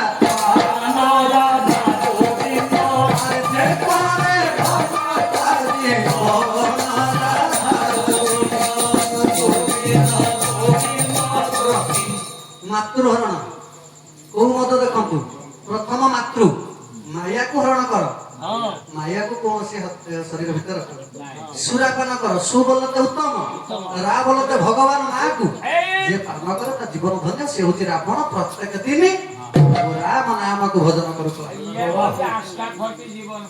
ସିଏ ସେଇଥିରେ ରହିଲା, ତା ଜୀବନଟା ସେଇଥିରେ। ନା ମୋ ପାଖରେ ଭଜନ ନାହିଁ, ଗୋଟିଏ ଭଜନ 500 ଦେଲେ ବି ମୁଁ ଭଜନ ଗାଇବାକୁ ଦିଏ ନା, କାହା କଥା ଶୁଣେ ନା ମୁଁ। ଏ ମୋର ଜ୍ଞାନୀ ଗୁଣୀ ବିଦ୍ୱାନ ମହୋଦୟ, ବିଶ୍ୱ ଦରବାର ପୂର୍ଣ୍ଣ ବ୍ରହ୍ମ ନାରାୟଣ, ଆଜି ଚିତ୍ତପୂର୍ବ ଭିତରେ ମୁଁ ଟିକେ ପୂର୍ବରୁ କହିଛି ଜଗନ୍ନାଥ ଯାଉଛନ୍ତି ପଞ୍ଚକରେ 5 ଦିନ ଟିକେ ମାଛ ଖାଇବ। ମୁଁ କହୁଛି ଆଜ୍ଞା କୋଉ ମାଛ? ମାଛର ନାଁ କଣ? ଏ କୁହ। ମା ତାପରେ ଛ, ମାରେ ହଉଛି ମାୟା, ଛ କାମ, କ୍ରୋଧ, ଲୋଭ, ମୋହ, ମଦ, ମାଶ୍ଚର୍ଯ୍ୟ, ଏ ଷଡ଼ ଐଶ୍ୱର୍ଯ୍ୟ, ଷଡ଼ ରିପୁ। ଶରୀରର ଏ 6ଟା ଆଜ୍ଞା ଶତ୍ରୁ, ତାକୁ ବାହାର କରିଦିଅ, ମାୟାକୁ ବାହାର କରିଦିଅ। କଣ କରିବ? ରାମ ନାମ ପଦେ ଗାଇବେ ଗାଇବେ ଗାଇବେ,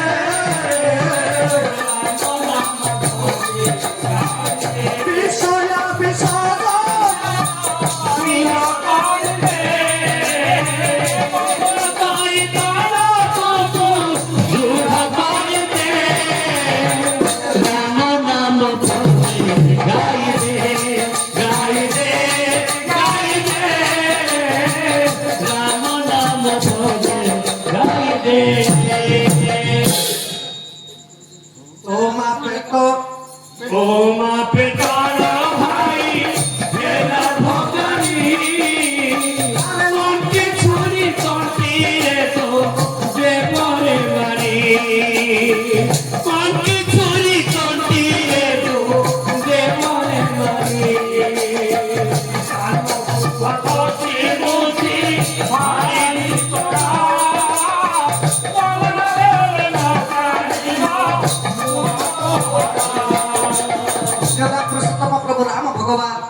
ସୁରାପାନ କର, ଉତ୍ତମ ରୂପରେ ଯେ ଭଗବାନ ନାଁକୁ ପାନ କରେ ତା ଜୀବନ ଧନ୍ୟ ହୁଏ। ଆଉ କଣ ଏଇ ମଦ? ଏ ମଦ ନୁହଁ, ବିଶ୍ୱ ଚିନ୍ତାମଣି। ହଁ ସୁରାପାନ, ସୁ ବୋଲତେ ଉତ୍ତମ, ରା ବୋଲତେ ଭଗବାନ ନା, ତା ଜୀବନ ପାନ କର ତା ଜୀବନ ଧନ୍ୟ। ତାପରେ ରହିଲା କ୍ଷୀରି ଖାଇବୁ, ଖେଚୁଡି ଖାଇବୁ, ଅରୁଆ ଖାଇବୁ। ଅରୁଆ କିଏ? ଯେତେ ବଡ ହୁଅ ଛୋଟ କରିଥିବ ମନକୁ, ପର ଘର ବୁଢା କଥା ନ ଆଣିବ କାମ। ଅରୁଆ ବୁଢା ପର ଘର କଥା ଆଣିକି ଘରେ କେବେ ଆଲୋଚନା କରିବେ। ଆଜିର ଦୁନିଆରେ ସ୍ୱର୍ଗରେ ସବୁ ଅଛି, ସ୍ୱର୍ଗରେ ମୃତ୍ୟୁ ନାହିଁ, ଗୀତାରେ ସବୁ ଅଛି, ଗୀତାରେ ମିଛ ନାହିଁ। ଆଜିକା ଡେଟରେ ଦୁନିଆରେ ଲୋକ କହିବାରେ ସବୁ ଅଛି, କିନ୍ତୁ କେହି ଜଣେ କହିପାରିବନି ମୁଁ ଶାନ୍ତିରେ ଅଛି। କେହି ଜଣେ କହିପାରିବ ମୁଁ ଶାନ୍ତିରେ ବଞ୍ଚିଛି ନା ଅଛି। ଯାଜପୁର ଅଭିନନ୍ଦନ ହୋଟେଲରେ ଜଣେ ଶାନ୍ତି, ଆପଣଙ୍କର ମିଟିଷ୍ଟି ହୋଟେଲରେ ଜଣେ ଶାନ୍ତି, କୁଆଖିଆ ଆପଣଙ୍କର ମା ହୋଟେଲରେ ଜଣେ ଶାନ୍ତି। କେତେ ଶାନ୍ତି ଅଛନ୍ତି? ଦେଖିଥିଲୁ ନଠିଆବର ଶାନ୍ତି? ସେ ଶାନ୍ତି ନାହିଁ। ଶାନ୍ତି ଖୋଜିବାକୁ ବଦ୍ରିକା ଯିବୁ, ଶାନ୍ତି ତ ମିଳିବ ନାହିଁ। ସବୁ ଶାନ୍ତି ମୋର ପରିବାରରେ ଅଛି, ସବୁ ଶାନ୍ତି ପରିବାରରେ ଅଛି, ଯିଏ ଖୋଜି ପାରିବ ପାଇବ। ଯୋଉ ଘରେ ଆପଣ ଯାହା ଘରକୁ ଆଗ ପଳେଇ ଯିବେ ଦେଖିବେ ସେ ପରିବାରଟା ଭଲ, କେମିତି ଜାଣିବେ? ଘରୁ ଗଲାବେଳୁ ଯଦି ତାଙ୍କ ବାପା ମା ବୁଢା ବୁଢୀ ତାଙ୍କ ହସୁଥିବେ ଆପଣ ଦେଖିଥିବେ ତାଙ୍କ ହସରୁ ଜାଣିଦେବେ ପରିବାର ସବୁବେଳେ ପାଇଁ ଶାନ୍ତି ଅଛି। ଶାନ୍ତି ଅଛି। ବାଃ ବାଃ। ଯୋଉ ପରିବାରରେ ବାପା ମା ଅଶାନ୍ତି ସେ ପରିବାରରେ କେବେ ଶାନ୍ତି ନାହିଁ। ଜଗନ୍ନାଥ ଦାସ ଭାଗବତ ଲେଖି ଆଶ୍ଚର୍ଯ୍ୟ ହୋଇଲେ ଜାଣ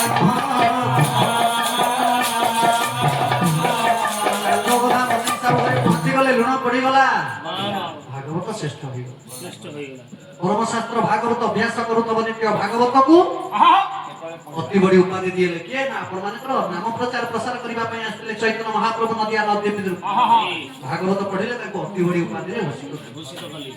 ସେତିକି ସେଇ ଭାଗବତ କଥାରେ ଅଛି ଆମେ ଯେତେବେଳେ ଦେହ ଶରୀର ଛାଡିକି ଯାଆନ୍ତି ଆମେ ଭାଗବତ ପଢନ୍ତିନି ଓ ଷୋଳପାଲା ଯାହାର ହେଇଛି ତାକୁ ଟିକେ ପୁଅକୁ ଡାକନ୍ତୁ ମାମୁ ମାଇଁ ଅଛନ୍ତି ନା ଟିକେ ଆସନ୍ତୁ ଚାମଚ ଦବା ମିଠା ଚାରୋଟି ପାଣି ଗ୍ଲାସ ନେଇକି ଯଥା ଶୀଘ୍ର ଆସନ୍ତୁ। ହଉ। ଆଜ୍ଞା ନମୟ ନୃସିଂହ ଚରଣ ଠିକ କାହିଁକି ଜଗନ୍ନାଥ ନମୟ ନୃସିଂହ ଚରଣ ଲେଖିଲେ ଜଗନ୍ନାଥ ବାପା ମାଡ଼ ଖାଇଲେ ତାଙ୍କୁ ମାରିଲେ ଜଗନ୍ନାଥ କୋଉଠି ପଡିଲେ ମୁକ୍ତି ମଣ୍ଡପ ପାଖରେ ଗୋଟେ ଛୋଟିଆ ମଣ୍ଡପ ନୃସିଂହ ମଣ୍ଡପ ଧୀରେ